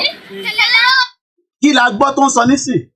Ọ̀tá kò gbọ́n bẹ́ẹ̀ ni pé a gbọ́ Tinubu, a gbọ́ Bama yìí, but translation ni pé ó náà ń fẹ́ kú, ó náà ń wá ikú. Good night, love you. Sweet dream. Good night. Ó náà ń wá ikú, ó náà ń fẹ́ kú. I have just 40 minutes. How many kini mo ti ṣe? 1 hour, 2 hours, náà ni programming. Ó náà ń wá ikú, ó ní mo fẹ́ kú. Tó bá já wa nísìn, tí bá sọ pé ta ló fẹ́ kú, àwọn èèyàn sọ pé kò sẹ́ni tó fẹ́ kú nú wa o. Ọmọ 12 years old wá náà òun wá ikú káàkiri. Ó ní òun wá sójà tó máa yìnbọn fóun. Ọlọ́run ọba o. What a great time to be alive. To witness many things that is happening so that àtẹ̀lé mọ̀ pé àwa náà wáyé. But many of you today, None of us wants to die. Kò sẹ́ni tó fẹ́ kú because a fẹ́ gbégbé ayé tó dáa, but we are not ready to sacrifice for it. But nǹkan kan ló máa kọ́ gbogbo alọ́gbọ́n. Now, mo ní when the time comes, ẹlòmíì nínú wọn kò ní mú bra jáde. Ẹ máa rò pé mo máa ń pariwo pé mo máa fi kí ló ṣẹlẹ̀ níbí bàjẹ́? Ń bọ̀, ilé ẹ̀kọ́ la fẹ́ gbogbo ẹ̀ ti dàrú gan níbí bàjẹ́. Twitter ni mo fẹ́ start pẹ̀lú eléyìí, kí ló kàn mí pẹ̀lú Instagram? Twitter la fẹ́ start. Ẹgbẹ́ wọlé share button, ẹ bá pa àwọn èèyàn wọlé. Mo kí ọmọ Adéyẹmọ Ìgbòho-ṣà, mo kí ẹ dáadáa. Akọni nìyẹn. Bàbá sẹ́ni kankan sí mi. Program yẹn ọ̀la ni máa ṣe, mo kàn máa fún yín ní brief díẹ̀ ni, but ọ̀la gangan òun la máa fi ṣètò yẹn. Mo gbọ́dọ̀ clear ilé tí mo fẹ́ ṣe torí pé oríṣiríṣi nǹkan ló ń lọ lórí brain mi láti over 7 days tí mò ń try láti break it down pẹ̀lú àwọn intelligent analysis mi pé ǹjẹ́ Tinubu ò ti wà nínú problem báyìí? Problem yẹn dẹ̀ lè ní láì kó wà nínú ẹ̀. Èmi ò gbàdúrà pé kó má sínú problem. Ó gbọ́dọ̀ wà nínú problem ni torí pé ọmọ tó kì í gbọ́ràn ni. Ọmọ tó bá dẹ̀ ti gbọ́ràn nítorí ẹ̀ bá ti rí òun náà lórí yẹn. Now, ẹ jẹ́ ká lọ sórí. I hope my Instagram opened quickly. Now, ẹ jẹ́ lọ sọ́dọ̀ Linda. Mo sọ fún yín pé tí àwọn èèyàn bá ti di pé wọ́n bá invade president yín tán, tó bá invade ẹ̀ tán. Kódà, mo ń bọ̀, tó ń fa lélẹ̀. Ẹ wo bra president. Ẹ wo bra president Bangladesh lọ́sàn-án gan. Mo sọ fún yín pé 1 hour ni wọ́n fún president Bangladesh pé after 1 hour àwọn ò ní lè rescue ẹ̀ jáde nínú ọgbà tó wà. Wọ́n ló kọ́kọ́ fẹ́ máa ṣagídí. Pé òun ò ní lọ. Àwọn sójà yẹn wá sọ fún pé hey woman come here. Ṣọ́ra àwọn tó ń bọ̀ yẹn àwọn wèrè tó ń bọ̀ tó wà lójú títì yẹn just like àwọn tá à ń pè ní wèrè nísìn ní north. Àwọn eléyìí tẹ́ ń pè ṣẹ́ra àwọn ẹ̀mọ̀ káwọn máa pé wèrè ni wọ́n ì tí jáde tán wọ́n ṣì ń warm up rehearsal ní gbogbo eléyìí tó ṣì ń ṣe yo. This is just a rehearsal. By the time tó bá ṣe tán àwọn governors wọ́n á mọ̀ pé wọ́n sán lórí. Kódà Tinubu gan á mọ̀ pé òun gbàlejò nígbà tó bá ya wọ gbogbo Àbújá tán wọ́n lè má lè dẹ́kun nítorí pé Tinubu ti bribe àwọn tó wà lẹ́kọ̀ọ́. Now, ẹ wá jẹ́ ká lọ báyìí. Mo ní bra ẹ lè má mọ ẹni tó ń pè ní ẹ mọ̀ pé international ní kíni bàbá dẹ̀ ti bá ń lo software báyìí torí kò à ń rí lò lójoojúmọ́ bí ti tẹ́lẹ̀ ẹ fún wa lówó ká invest kára this kára that Ọlọ́run àbò gbogbo aláṣìírí èyí tẹ̀ ń fún wa ẹ má jẹ́ kó sun yín kò ní tán níbẹ̀. Mo fẹ́ ká lọ wojú woman yẹn ni o. Kódà tó bá sọ fún ìyá yìí pé ìyá yìí ojú ẹ̀rẹ̀ tó bá sọ fún yín pé woman yìí woman tẹ̀ ń wò yìí woman yìí pé bra tó máa ń wọ̀ sára wọ́n máa wá display lórí social media nírọ́ ni mò ń pa ní Koiki irọ́ ló ń pa. Mo ní àwọn governors yín wọn ò ní rántí wọ pátá jáde tẹ́ bá jẹ́ pé a bá súnmọ́ wọn tán pẹ̀lú 1 million 2 million people tá a bá súnmọ́ wọn tán dáadáa. But because àwọn ò fẹ́ jẹ́ kán yìnbọn fún wa a dẹ̀ fẹ́ kú èmi náà fẹ́ kú ìwọ náà fẹ́ kú but àwa fẹ́ kí Ìgbòho lọ forí fákú wá àbí Ìgbòho ni kó lọ forí fákú wá àwa tó kú àfẹ́ kú jẹ́rí pé èèyàn dáadáa ní gbogbo wa àwọn already láti kú náà so Ìgbòho gangan ni kó lọ forí lakú wá fún wa.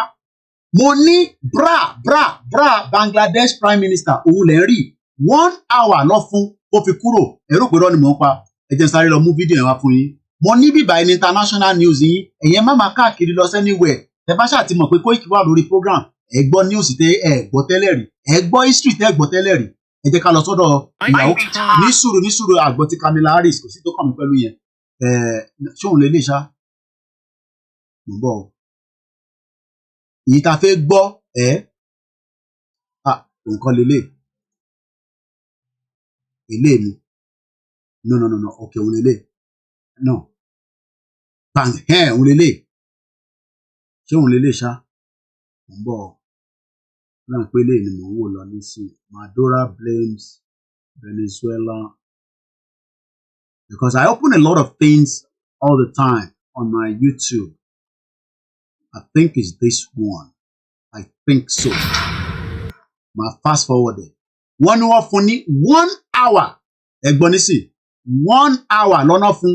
After 1 hour tó o bá jẹ́ ká rescue ẹ̀ torí wà tí orí ẹ̀ inú abọ́ ló ti máa bá bí ṣe sọ fún yín pé ọlọ́mọ ẹ̀kọ́ gé orí Tinubu kó gbé sínú abọ́ kó gbé wá bá wa ní South West ẹ máa sọ pé ẹ nífẹ̀ẹ́ Tinubu ẹ rò páwa náà nífẹ̀ẹ́ torí ìgbà tó bá pa sí Àbújá ní gbogbo yín máa mọ̀ pé a nífẹ̀ẹ́ orí gbogbo yín ó pè fún bastard. Ẹ jẹ́ ká gbọ́ ọ̀rọ̀ woman. The protests ended. We've been tracking all the developments. Now, èmi máa mute mic mi. Development Bangladesh tó fi di pé bra prime minister wọn tẹ́lẹ̀ ó wá di tí wọ́n gbé sókè bẹ́ẹ̀ tó gba trophy. Àbẹ́rẹ́ bẹ́ẹ̀ lè ṣe gbé bra méjì sókè ní gbogbo inú yàrá. Arákùnrin tó dẹ̀ sọ pé Muslim lòun àbẹ́rẹ́ tó kúrú bọ̀ ó dẹ̀ wọnú ilé ó dẹ̀ lọ fa bra jáde. Ẹ mọ̀ kó tó bá jẹ́ pé Christian ló lọ fà jáde nísìn àbí Hindu ni bọ̀bọ́ yìí ni. But mo mọ̀ pé Muslim ni because Bangladesh Mùsùlùmí ló pọ̀ ń bẹ̀ ní gbogbo inú yàrá kò rí kankan mú jáde bra oníbra ló lọ fà jáde ìwọ́de wa ní àmì Muslim Mùsùlùmí ni mí o bomb bastard àwọn Mùsùlùmí ẹgbẹ́ ló wọlé nísìn tó lọ fa bra jáde tó lọ fa pátá jáde kò ń ṣe bra nìkan ló mú jáde ọ̀pọ̀lọpọ̀ eléèrí kùrán gbé jáde orí chair orí tébù kódà àwọn kan wọ́ freezer torí náà bá ṣe máa wọ́ gbogbo ẹ̀ kúrò nílé àwọn olórí burúkú àwọn olùsì àwọn tó ní ṣoríire àwọn tó ti fìyà jẹ gbogbo wa báwa náà ṣe máa wọ́ torí freezer torí chair bá ṣe máa wọ́ kúrò nílé wọn nìyẹn ìwọ náà wà lọ tọ́jú ẹ̀ sínú ilé ẹ̀yin tó bá ti gbé torí táyà olúkálukú tó bá wọn ẹ̀ ló máa gbé eléyìí gbé plasma tv ẹ̀yin ò rẹ́dì because kò sẹ́ni tó fẹ́ kú èmi náà fẹ́ kú ìṣòrí àwọn eléyìí sọ pé Muslim ni wọ́n olúkálukú yọ tiẹ̀ ní o Mùsùlùmí ni wọ́n so eléyìí ò kì í ṣàràm kò bẹ̀sìn jẹ́ kò ní da fún gbogbo yín èyí tẹ́ sọ pé ká keep wọn Nàìjíríà mo ní a need 2 million ta ló lè fún mi ní 2 million kájọ bọ́ sí títì kémi náà máa bọ̀ láàárọ̀ ọ̀la wọn ní náà Koiki wọ́n kọ́kọ́ wá lead wa náà kò ní da fún yín mò ń bọ̀ èyí á máa jẹ yín dáadáa diaspora ló kọ́ máa fún yín lówó ni torí olúkálukú wa gbé sọ bẹ́ẹ̀ ní ẹ̀ àwọn Mùsùlùmí country bí àwọn òde get the right ní ẹjẹ́ kan lọ́wọ́ Bangladesh ṣé Muslim ni wọ́n ní àbí Christian torí mo mọ̀ pé mo máa ń gbọ́ pé Muslim country ṣé Muslim ló ń ṣe ń bẹ̀ ní àbí ẹ̀sìn wo ló ń ṣe ń bẹ̀. Mo ń bọ̀ o idiot all over the place à ń jàjà òmìnira mo ní kò bẹ̀sìn jẹ́. Islam is the largest and the state religion of the People's Republic of Bangladesh. According to the census of 2022, population one is 150 million Muslim. 150 Muslim. Wọ́n wá ń kó pátá, wọ́n ń kó bra, wọ́n wá ń jẹ́, a máa sọ pé wọ́n ń jalè ni. Wọ́n ò jalè o. Ṣèbáwọn owó wọn ni náà. Owó wọn ni. Má sọ pé wọ́n ń jalè, idiot. Owó wọn ni. A Muslim country, bẹ́ẹ̀ ni ó ṣe Clement. A Muslim country, àwárí tí arákùnrin òun wá wọlé ẹni sùúrù. Gbogbo tó rí láyé ẹ̀ tó ń mà tó ń wọnú yàrá Muslim ó dẹ̀ lọ fa bra jáde ó wá nà sókè báyìí pé trophy tèmi lélẹ̀. Mo kí alájà ara queen fẹ́yìn tẹ́ ẹ̀ tí mọ̀ ìkéde kan wà ẹ lè má gbọ́ tẹ́lẹ̀ bí ẹ gbàgbé ni ní ìyẹn October tó fẹ́ dé yìí torí pé mo rí pa pọ̀ díẹ̀ lórí program náà mo ṣe sáré kí n sọ torí àwọn kan máa sá lọ nísìn nígbà bá ti fi pé a máa gbowó fún tíkẹ́ẹ̀tì ẹ máa sá lọ ẹ má ì tí sá lọ ẹ kò gbọ́wọ́lé share button 297 ṣé ghost ní ní ẹ bá wa thumbs up now ẹ bá thumbs up lẹ ṣe máa rí recommendation lọ́la dẹ̀ ṣe fracas níbí báyìí tó bá yẹ kó o fi wá gbọ́ fracas à ń ṣe fracas níbí báyìí ẹ dẹ̀ ti lọ sókè ẹ̀yẹn gbọ́wọ́lé thumbs up 304 ló ń wò mí mí náà wò lórí screen báyìí only 48 nìkan ló thumbs up kò dá bẹ́ẹ̀ mo dẹ̀ lè bínú kí n pa program mi kúkú mo ní show mi màá dẹ̀ lọ sùn ẹ bá mi thumbs up ẹ̀yin tẹ́ bá ń thumbs up tẹ́lẹ̀ tẹ́ gbàgbé ẹ lọ bá wa thumbs up ẹ bá wa thumbs up orí live ọ̀tọ̀ọ̀tọ̀ ni mo ti ń ṣe ẹ̀yin tẹ́ ẹ̀ mọ̀ tó ń lọ nínú background tẹ́ ẹ sọ pé Koiki ó sọ̀rọ̀ pátá àti bra àárín kankan ẹ má bínú ẹbí ṣe space camera yẹn ni mo ní studio tí mo wá jí lò yìí yàrá ọmọ mi ni tọmọ mi bá dẹ̀ dé nísìn àná dáad kí ló tún ṣẹlẹ̀ ní bíbá lálẹ́ àkókò lówó studio fún wa lówó studio àdúpẹ́ fọlọ́n bẹ́ẹ̀ bá wa lọ thumbs up ẹ jẹ́ kí n refresh kí n wò bí ẹ ti thumbs up ṣàtó ṣe announcement torí October 10 olóyè ń bọ̀ èèyàn 90 that means pé àwọn kan gbọ́ bí àwọn tó ń tẹ̀lé Dúpọ̀ Onítìrì àwọn yanni kò sí tó kàn mí ìbò tí kówó jẹ thumbs up ẹ̀dẹ̀ ń gbádùn program àbí mo náà máa gé orí Tinubu wá fún yín ẹ̀yin idiot one bastard mo kí gbogbo ẹ̀yin yá dáadáa now àwọn mùsùlùmí wọnú ilé prime minister wọ́n dẹ̀ lọ kó bra jáde ó wà nà sókè now báwo ló ṣe di pé wọ́n dé stage yìí military sọ fún prime minister wọn pé àwọn fún ní 1 hour after 1 hour tó o bá jẹ́ ká helicopter move ẹ kúrò ní bíbá sórí helicopter yẹn gan kò ní lè jáde wọ́n máa hang ẹ̀ sí bíbá ẹni ẹ wo gbogbo táwọn èèyàn kó jáde muslim ìyẹn tún ya selfie lẹ́yìn ìyẹn wò pé so bíbá ẹni àwọn olórí burúkú president yẹn máa ń gbé kẹrí kò sọ pé eléyìí nísìn tó bá dọ̀la nísìn á bẹ̀rẹ̀ sí ka Quran assalamu alaikum wa rahmatullahi wa barakatuh ìjà tó ń jà ìjà òmìnira ni kò ní kankan ṣe pẹ̀lẹ́ sìn ọ̀dọ́ tí wá la máa gbé ẹ̀sìn mo sọ fún yín pé ẹ̀ ń dúró de bàbá Adébóyè oh my God mo nífẹ̀ẹ́ bàbá yẹn dáadáa bàbá Adébóyè máa sọ fún yín pé Nàìjíríà ò ṣiṣẹ́ mọ́ bàbá yẹn ò ní sàn kankan gbogbo ẹnu wọn pátá báyìí ló ti ṣe yàmàyàmà gbogbo wọn ti jẹ oríṣiríṣi ìyá àdúrà gbogbo wọn pátápátá dúró dáwọn ìgbà wo ni ọkùnrin tún àti ní ọkùnrin lélẹ̀ ìyá ṣì aṣọ prime minister ló wọ̀ sọ́rùn kábíyèsí Elédùmarè aṣọ olówó iyebíye tí prime minister máa ń wọ̀ lọ sí Switzerland àwọn aṣọ $1,000 ó wá gbé fún ìyàwó ẹ̀ ọkùnrin ni wọ́n náà a sọ fún ìyàwó ẹ̀ pé mò ń mú bọ̀ nílé jẹ́ kọ́kọ́ jẹ́kẹ́ mi náà take a selfie gbogbo lẹ́yìn la máa wọ̀ gbogbo lẹ́yìn pátá when the time comes I will be part of it a máa wọnú lẹ́yìn lẹ́yọ kọ̀ọ̀kan ẹ̀yin governors yẹn a máa wọnú lẹ́yìn gbogbo pátá yín ni máa kó síta ni máa ṣe show of shame fún yín ṣe náà fẹ́ dáhùn nísìnyí ó kù díẹ̀ kí ni eléyìí gbé iná ṣé ẹja leléyìí gbé ní àbí trophy muslim dẹ̀ làwọn eléyìí náà ṣá muslim country wọ́n wọnú ilé prime minister wọ́n dẹ̀ bẹ̀rẹ̀ sí í yọ gbogbo nǹkan wọn ò ní kó bẹ́ẹ̀ sì jẹ́ ẹ wá jẹ́ ká gbọ́ 2 hours náà ní program yìí because bá mi thumbs up so mo lè máa jókòó ibà máa ṣe 5 hours nígbà tẹ́ ẹ̀ thumbs up tó bá ti pé 2 hours à ń lọ́lé wa nìyẹn inú ilé ni mo wà lóòótọ́ ọ̀mù ń lọ́lé mi mo kí gbogbo alẹ́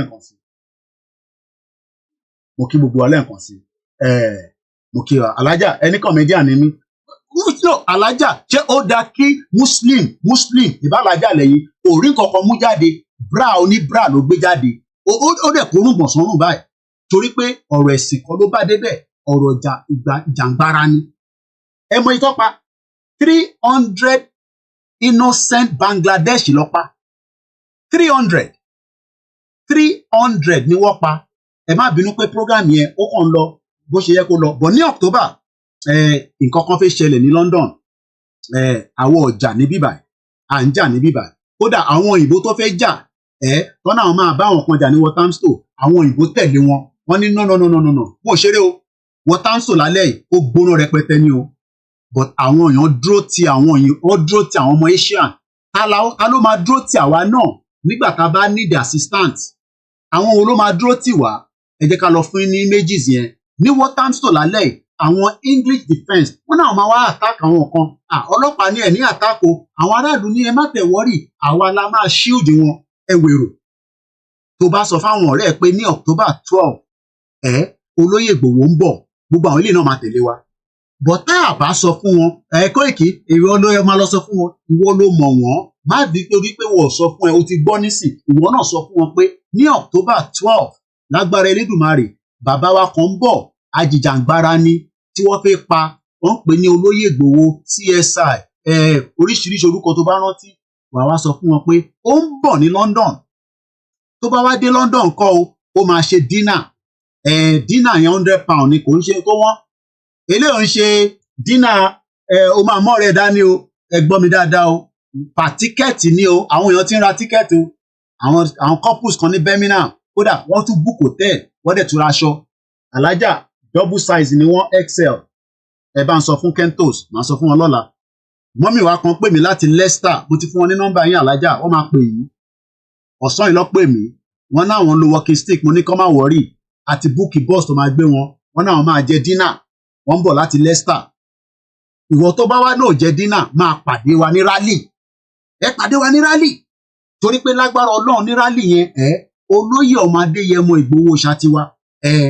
ó ń bọ̀ mo tún wá ní mo láwọn kan tó pè mí láti Amẹ́ríkà mo ti sọ fún Kentos yá Kentos máa brief ní alájà ó ní ìyàwó kan tó pè mí láti Amẹ́ríkà àwọn ń jáde kan lọ títí wọ́n máa ń lọ́dà since tí a ti nígbòho ń bọ̀ ó jẹ́ káwọn náà wá sí London àwọn ilé tí ń jàjàǹgbara ti pẹ́ ìjọ làwa bẹ̀rẹ̀ ọmọdé làwa nínú jàǹgbara olóyè ganjọ́ wo ni wọ́n wá náà máa wá fọwọ́ kún wa àwọn ilé gọ́ọ̀mẹ̀ntì fi pa wọ́n dànù ni àmọ́ ẹ̀mí wọn ṣì wà mo dúpẹ́ lọ́wọ́ Ọlọ́run mú kí gbogbo wa so ní Walthamstow ní èní àwọn òyìnbó kan ní àwọn máa lọ àtàkì àwọn èèyàn níbẹ̀ àwọn ará àdúgbò wa ní kò ní possible ànígbà ẹ wá wo èrò tó jáde èní lélẹ́yìí o ẹ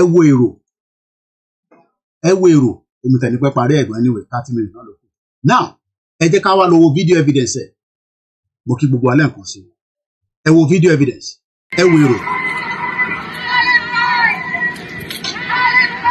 ṣẹlẹ́rò this is the reason why we are saying that tá bá rírú èrò báyìí ní London tó lóyè bá wá wọ́n á máa béèrè pé kí ló ṣe wá a ní wọ́n fẹ́ pa wá wọ́n fẹ́ gé wa lórí gbogbo nǹkan ló ń ṣe wá ẹ bá wa sọ fún ìjọba yín ẹ bá wa sọ fún ìjọba yín ẹ torí pé wọ́n kọ́ ni mò ń bá sọ̀rọ̀ àwọn tí mò ń bá sọ̀rọ̀ wọ́n understand nǹkan tí mò ń sọ ok tó bá understand nǹkan tí mò ń sọ àwọn tí mò ń bá sọ̀rọ̀ wọ́n understand Yorùbá ni mo fi ń sọ̀rọ̀ so tó bá gbọ́ kò sí nǹkan tí mo lè ṣe sí yẹn torí Yorùbá program lélẹ̀ kò ń ṣe English program English ò dẹ̀ ń ṣe language wa òyìnbó ló kó wa papọ̀ tá a fi ń sọ English so tó bá fẹ́ English program ìjọ tí bá ń ṣe English program kó wá jókòó sí ìwà àgbọn tí mò ń sọ now ẹ wo èrò yìí irú èrò ta náà ń fẹ́ lélẹ̀ 1 million Koiki mo máa ṣiṣẹ́ níjọ́ yẹn ẹ má sọ bẹ́ẹ̀ ẹ book ìjọ yẹn on the 12th of October ni à ń bẹ̀ yín ni àṣàkọ ẹ book ẹ Koiki ẹ pè wá sí gbogbo èèyàn la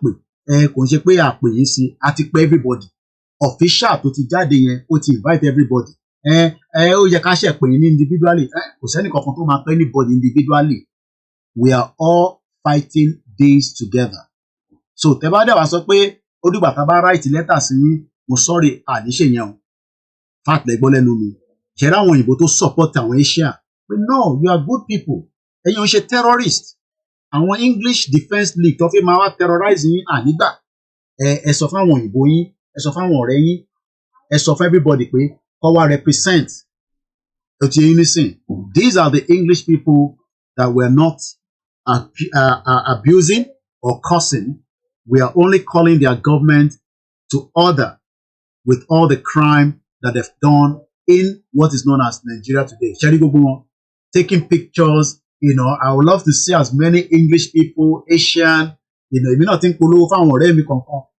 let every Yoruba person tó ń gbé ní UK ẹ polongo fáwọn ọ̀rẹ́ yín a máa release flyer ilé ìta ti ṣe electronic one ni mo ti ń share ẹ download ẹ send ẹ sáwọn colleagues yìí kan ní what is going to happen what is this all about ẹ wá ṣàlàyé fún wọn within 60 seconds the Yoruba people are living in Nigeria. Nigeria was created by British. Now we want to have our independent country like Scotland, like Wales, because we are already under threat by the Fulani terrorists.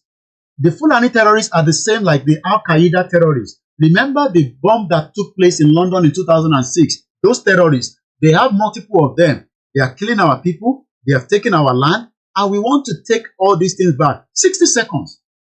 I bet you òyìnbó máa tẹ̀lé yín débẹ̀. Àwọn òyìnbó dá. Ìjọba wọn lè má dá. Àwọn òyìnbó máa tẹ̀lé yín débẹ̀. Ẹ má wá sọ pé Koiki you should have called me first. Tani wọ́n tá máa ṣe máa pè yín.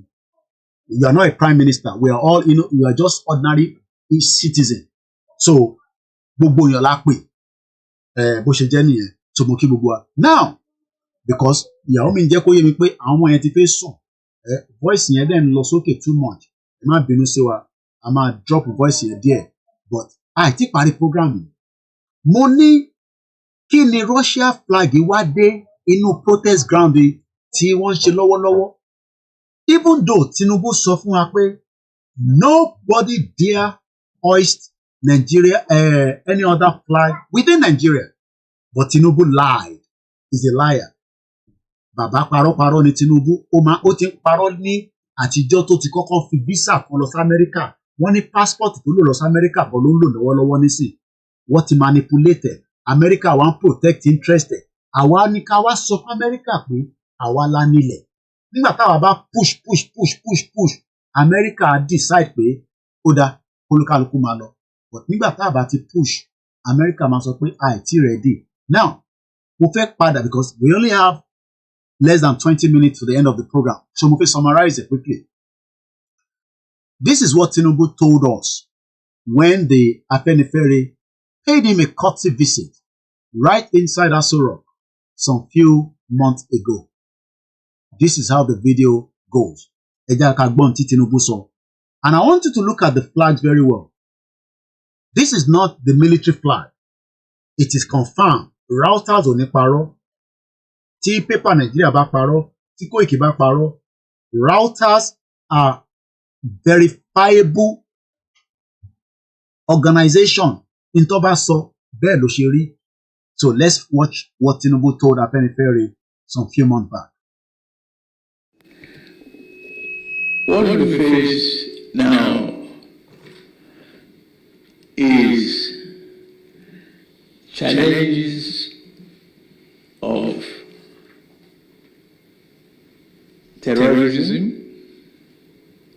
security of lives and property, that is very, very necessary for development and good results. And we have been battling that. I can tell you this afternoon that we are achieving success. There's improvement. From hosting flags on the Nigerian properties and sovereignty, we have degraded terrorism. Right there, Tinubu was in a different world because he was with his own people, giving us assurance. Nobody dares hoist any flag on the territory of Nigeria. But the northern part of Nigeria told Tinubu that you must be joking. Even America, like I told you, let's go back to that video, that thought that they were very powerful. This is what happened to them in Niger. Let's listen to this, then I'll play the next video swiftly as well.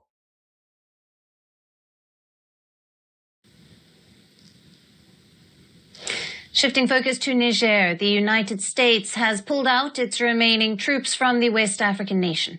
The U.S. handed over its last military base, the Air Base 201, to the authorities in Niger.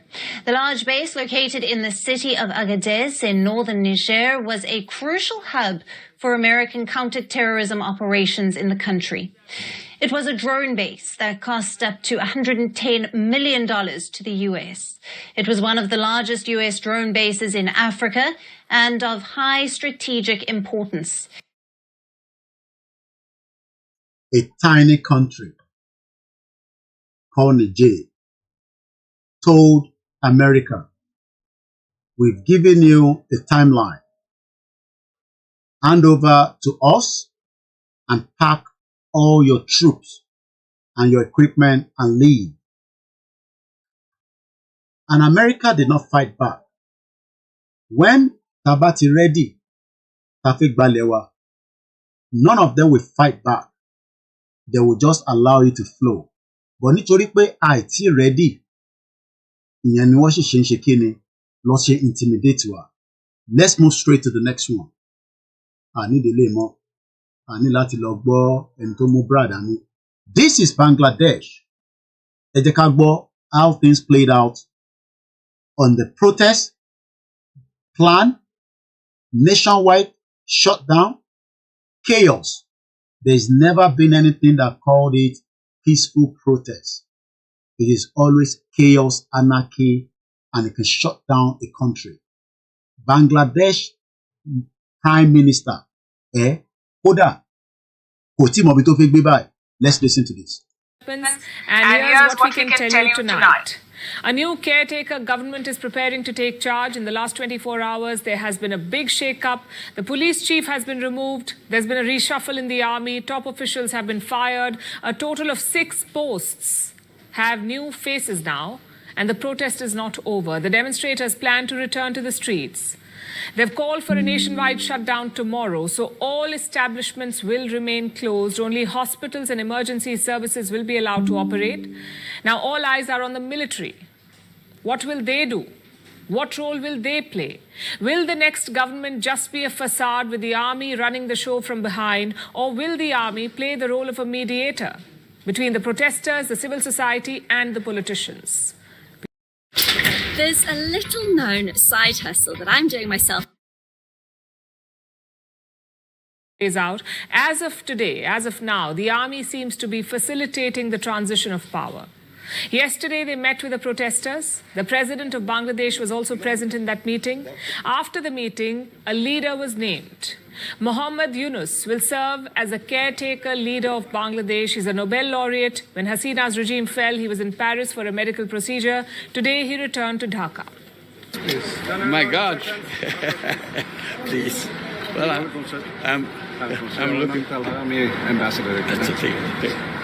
Just I'm looking forward to going back home and see what's happening there and how we can organize ourselves to get out of the trouble that we're in.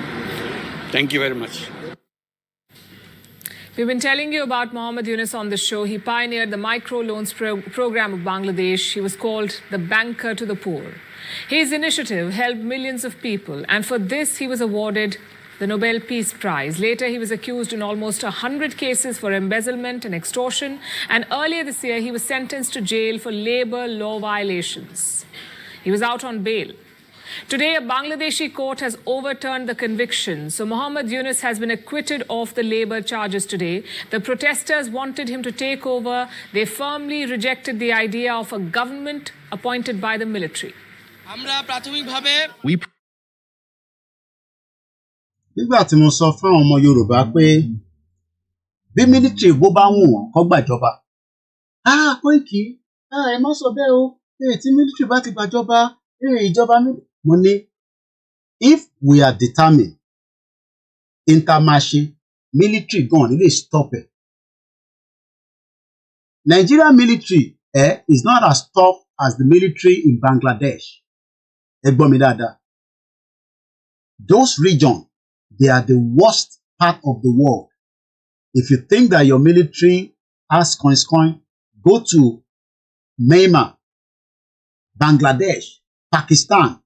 Their military, kódà Pakistan military determine how the operation of the country is run, even with the president. President, why do you think that Imran Khan is kept in the prison today? I'll be out in just 10 minutes. Bishe Solo, what played out in Bangladesh is the opposite playing out in the northern part of Nigeria, not in the southwest, because the southwest have been bribed by Tinubu, but the northern part of Nigeria have not been able to be bribed, and that is the reason why they are facing multiple revolts against President Bola Ahmed Tinubu, because wọ́n náà máa yọrí ẹ̀ kalẹ̀, àwọn máa gbé sínú abọ́, àwọn máa dá padà fún wa ní West, ká lọ máa deal pẹ̀lú ẹ̀. Ó bẹ́tà kí Ọọ̀ni of Ifẹ̀, bàbá wa Ọ̀jájá II. I plead with you to call Tinubu to order before it will be too late. Kábíyèsí Ọ̀jájá II, ẹ bá wa pé President Aṣíwájú Bọ́lá Ahmed Tinubu pé èyí tó ṣe l'Abuja ó ti tó. Èyí tó ṣe l'Abuja for now is more than enough. Let him come back home.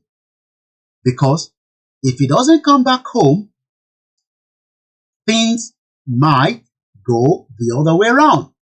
Let's go back. Ká gbọ́ díẹ̀ sí nípa how the Bangladesh pushed away their prime minister out of the country on exile today.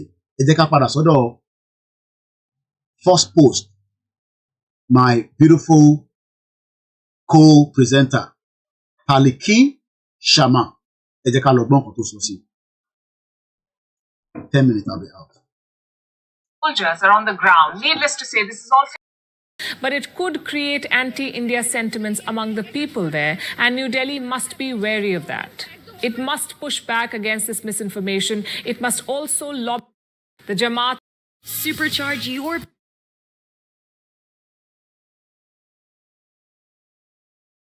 And I'm quoting, since Rahman banned, they could not contest elections anymore.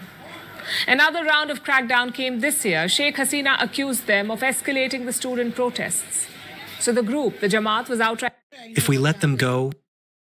But not for the Jamaat. For the Jamaat-e-Islami, this is an opportunity of a lifetime, a chance to reset Bangladesh's identity from secularism and progress. Ọmọ àlè Yorùbá a máa sọ pé Koiki, shut up. Tó o bá gbọ́ gbogbo nǹkan lẹ́ẹ̀kan, you heard this is the best time to reset and bring back their identity. Ó bẹ́tà kí Nàìjíríà kó dàrú, kó wà in chaos, kó wà in crisis, kó wà in anarchy than kó stable, ká má rí nǹkan kan ṣe. Because the more it is in that situation right now, the better for us to bring back our true identity. And that is the reason why every one of us, let me just rewind that because ọmọ tó ní yàrá ti dé and I cannot use mine to disturb his own. So let me just play this back quickly. Kápọ̀ gbọ́n tó sọ bẹ́ẹ̀ yẹn. Promised Taliban 2.0. And we all know how that played out. So this is a crucial moment in Bangladesh's history. I know the students are calling it a revolution, and for them maybe it is. But not for the Jamaat. For the Jamaat-e-Islami, this is an opportunity of a lifetime, a chance to reset Bangladesh's identity from secularism and progress. What are we going to do that will reset the boundaries, that will reset the true identity? Check on Mama on social media. Hey, oh yeah, share. Oh yeah, share. Oh yeah, hey, give us sticker. Oh yeah, fún wa lówó. Ìyẹn lẹ fẹ́ ká máa ṣe àbí. So ẹ fẹ́ kí máa wá, kí máa dẹ́rìn pa yín. Ẹ rí bra, ẹ rí pátá, ẹ rí ó já sókè, ó já sílẹ̀. Àwọn eléyìí ní àwọn ń jà láti reset boundaries. Wọ́n ti lé prime minister wọn dànù. Wọ́n ti push ẹ̀ out of the country because time meeting were very, very limited. Ẹ jẹ́ kí n play díẹ̀ sí nípa. To Islamism and conservative thought. It looks inevitable right now, especially because of how weak the BNP is. They must take a huge part of the blame, though, because the BNP legitimized the Jamaat. Khalida Zia gave them a cabinet post in the year 2001. She turned a fringe group into a political partner. But now the equation has flipped. The BNP appears rudderless. Khalida Zia is terminally ill. Her son is the acting chairman of the party, but he lives. Mo fẹ́ ká farabalẹ̀ gbọ́ how all these criminals, bó ṣe Nàìjíríà nìkan, they make their children to be very powerful, study abroad, marry somebody abroad, get their papers, and they will all be set up. Their nephew, woman tí ó ti wà on exam sí. Àwọn òlú kan wà tọ́jọ́ ẹ kó lọ. I hope I'll get that part of the video. You'll be able to understand. Number. Lives in London. He's been there for more than a decade. Other leaders are either in jail or they keep a low profile. But more importantly, the BNP lacks an agenda. We know what Hasina stood for. We know what Jamaat stands for, but what does the BNP stand for? Nobody knows. Thus, the BNP vacated its political space in Bangladesh and the Jamaat has stepped in. What happens next is very crucial. Elections will be held soon. The Jamaat will probably campaign on reform and change. But let's hope the people of Bangladesh see through all of it. This is a party that helped Pakistan slaughter Bangladeshis. That sort of hatred never really changes. If you want to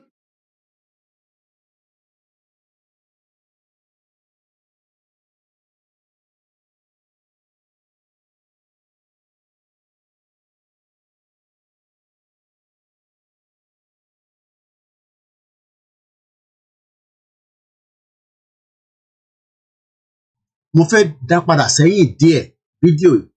I want us to pick from the beginning. I miss it gbogbo bíbà. Mo fẹ́ ká farabalẹ̀ gbọ́ bíbà. We have 8 minutes to the end of this program. How long will India host her? We'll try to answer some of them virtually from a hospital. Health, but clearly the table.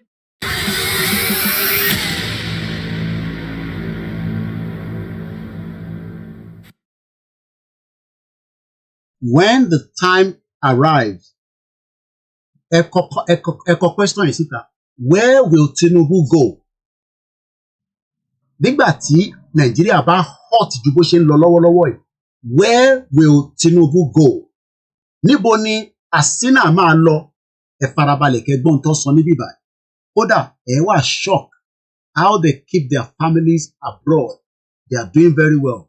Ìwọ tó jẹ́ pé ìyà ń jẹ ní Nàìjíríà, àwọn family wọn wà labroad, wọ́n ń ṣe dáadáa, wọ́n ń gbádùn ayé wọn, wọ́n support àwọn idiot tí wọ́n ní any respect for the identity and the reason why we are asking for Yoruba nation. Ẹ farabalẹ̀ kẹ́ gbọ́ bíbá ìmọ̀ bọ̀. It's the ultimate reversal of fortune. Sheikh Hasina was once synonymous with Bangladesh. Today, she's a leader without a country. I know a lot of you have questions, like where is she? You see me, one day, your Jagaban will be a leader without a country. Ẹni mi mo kọ sílẹ̀ tí kò bá tètè padà sẹ́yìn. Tinubu will be a leader without a country. Kódà pátá kò ní lè mú jáde. Ẹja gbọmọ bọ̀. Now, where will she go, and how long will India host her? We'll try to answer some of them. First of all, where is Sheikh Hasina? She is still in India at an undisclosed location. She had landed at the Hindon Air Base on the outskirts of Delhi. Later, she was taken to a safe house. Question number 2, where will she go? Well, her options have certainly reduced. At first, Hasina was seeking asylum in the United Kingdom. Her niece is a British lawmaker from the Labour Party. She is also a... Did you hear that? Her niece is a MP with the Labour Party. Ẹ̀gbọ́n kan tí British sọ fún. This is a prime minister tó ní cordial relationship pẹ̀lú UK tẹ́lẹ̀. Nígbà tí abẹ́rẹ́ tó ti gún dáadáa, UK sọ pé àwọn ọmọ àwọn bó ṣe máa sọ fún Tinubu náà nìyẹn lásìkò bá tó wọ́n máa sọ pé àwọn ọmọ Tinubu mọ́. Ẹ rántí pé Bangladesh ó ní cordial relationship pẹ̀lú UK. Ẹ wá gbọ́n tí UK sọ, ẹ jáde gbọ́n tó sọ. Mo kàn mọ̀ post torí mi kọ́ mo ní fídíò yìí ó dẹ̀ lè yé yín ẹ má kàn máa gbọ́ lọ zùú even though pé time wa ó ti wà very very limited 5 minutes ló kù ta ní.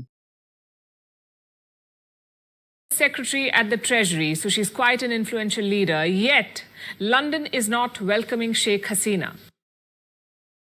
London will not welcome Tinubu anymore. Ẹ lọ kọ sílẹ̀, ẹ máa rò pé ó dàbí ẹ̀fẹ̀. In tó ń play out ní Bangladesh 5 times ló máa play out ní Nàìjíríà bí nǹkan tó ń bọ̀ lọ́wọ́lọ́wọ́ ẹ̀. Their officials say you cannot apply for asylum from outside the UK. You must seek asylum from the first safe country. In this case, that is India, the first safe country for her. Her second option is the United States. Her son works as a lawyer. Ṣé pé wọ́n mọ bó ṣe ń tọ́jú ara wọn? The second option is America, where her son works as a lawyer.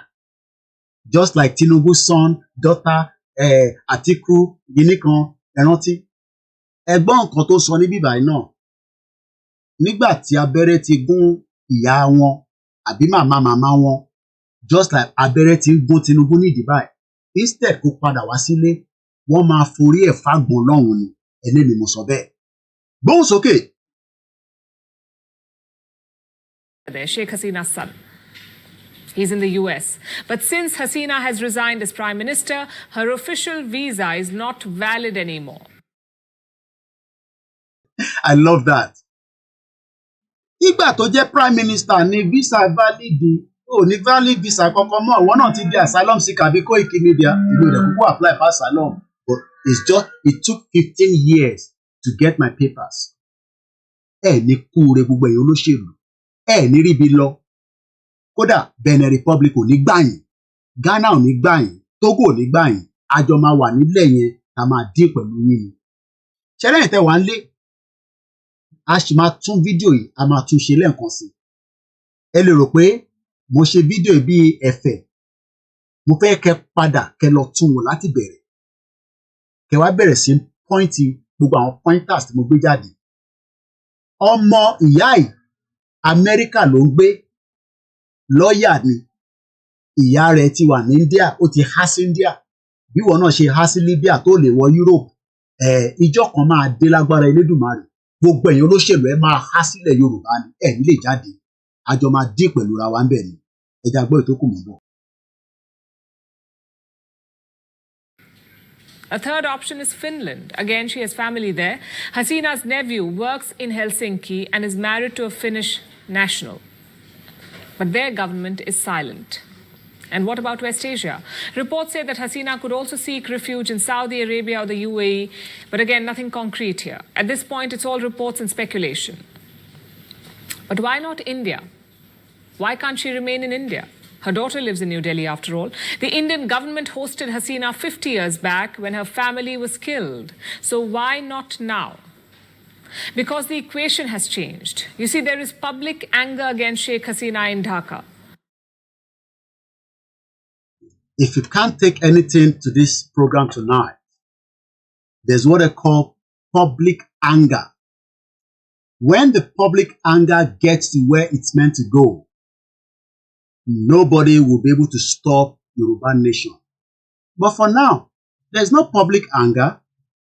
All what we want to do is, a fẹ́ jẹ́ kí bàbá wa Olóyè Ìgbòho, òun la fẹ́ tì síwájú, àwa kan ìtí ready, àwa ń distract gbogbo program, gbogbo project, tó bá gbé báyìí, bàbá Akintoye bá gbé báyìí, ti sọ̀hún, tó bá gbé báyìí, ti sọ̀hún, àbí bẹ́ẹ̀ kọ́, àwa tá wá nífẹ̀ẹ́ bàbá yìí, kò ṣe mí nìkan, gbogbo àwa tá nífẹ̀ẹ́, tá dúró tì, tá dẹ̀ sọ pé a máa dúró ti ọmọ Adéyẹmọ títí dìgbà tájọ máa délé lérí.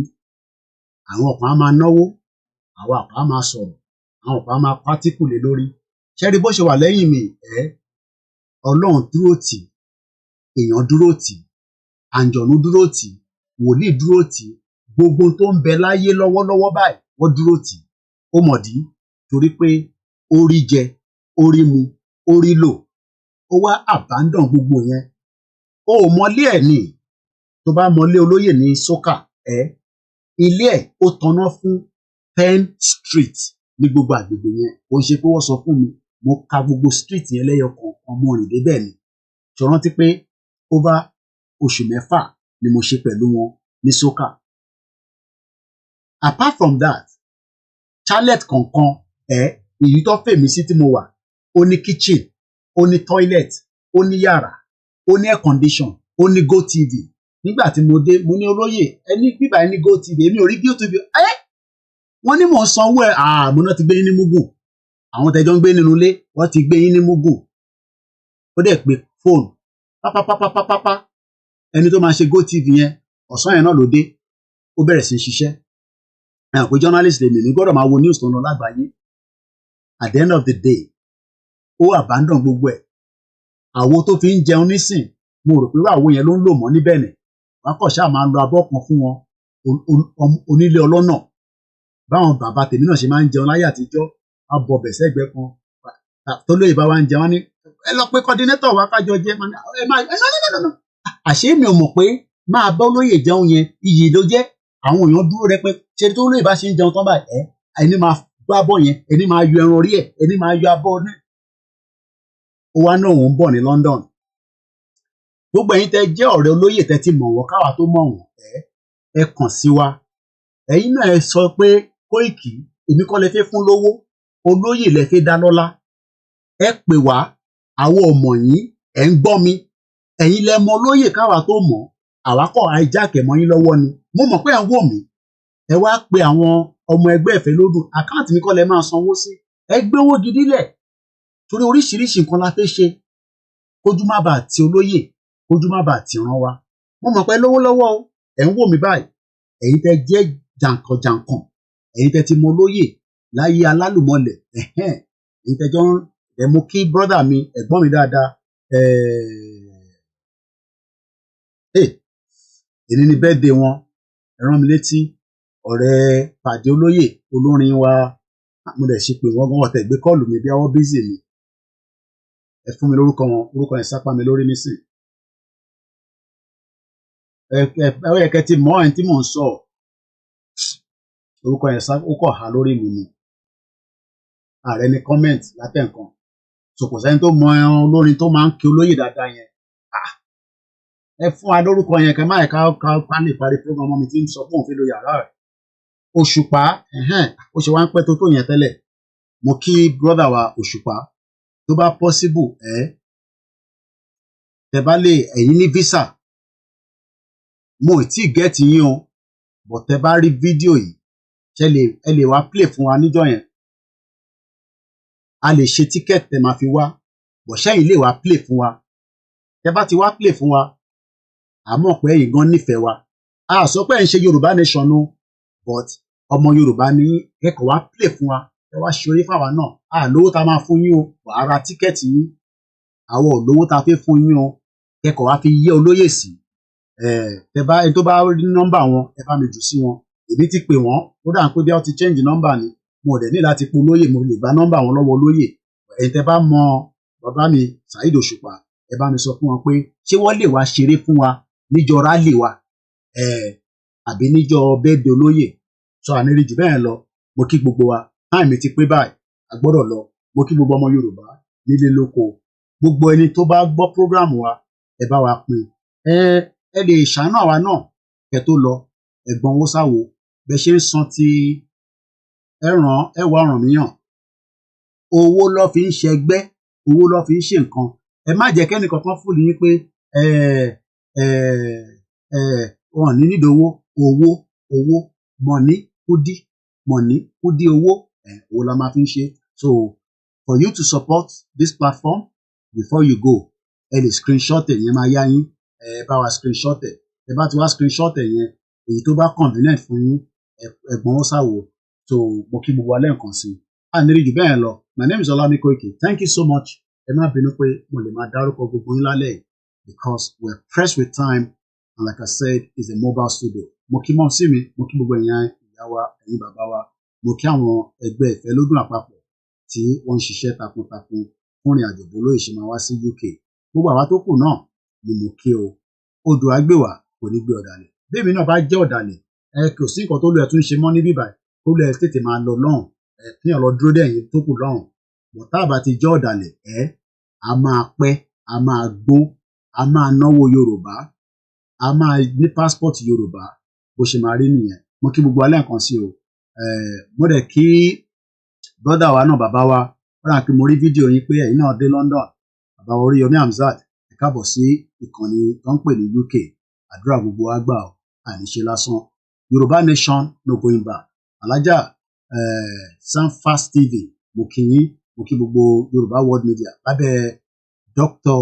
Zabi mo kí gbogbo ọmọ Yorùbá pátá láàyò ẹnìkankan sílẹ̀ kódà àwọn tó tẹ̀lé Dúpọ̀ Onítìrì gan lọ àìmọ̀ kan ló ń ṣe wọ́n dry nation kọ́ là ń wá nation tó máa ní omi tó máa lọ́ràá ló làwọn wá ó wọ́n yọ̀ lá máa sùn good night everyone and God bless Yorùbá land God bless Biafra God bless Arewa ẹ má gbà fún Tinubu I beg una no gree this 2024 mo kí ẹ wà látà was good to see you program tí mo ṣe lọ́sàn-án orí ẹ̀ ni mo fi ṣe program yẹn pé project tí òun bá wa handle nílé iṣẹ́ 45 million pounds ni wọ́n fi renovate bẹ́ẹ̀ bá tí wo program yìí program ẹlẹ́ẹ̀kẹrin tá a máa ṣe lénìí nì kò mátà any little time tá a bá ní la máa fi create awareness má wàá sọ pé awareness nìkan là ń ṣe ọmọ 12 years old náà fi kú àwọ̀ fi kú ṣùgbọ́n a máa ṣe awareness lọ a máa fi ready mo kí ẹ wà látà kò dẹ̀ kó àlejò ó dàárọ̀ mo kí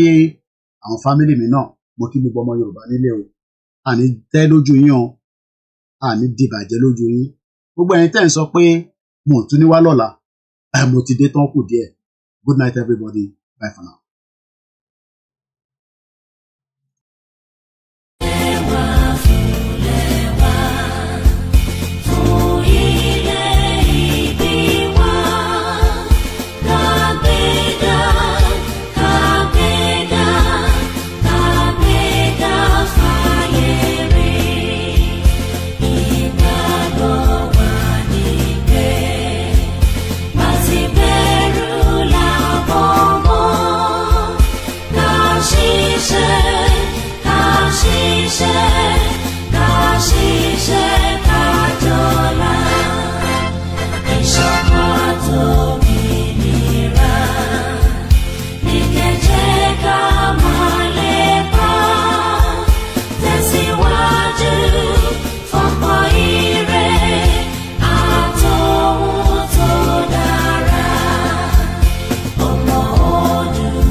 October 10 ẹ má bínú ẹ bá yọ wọn kúrò ẹ má bínú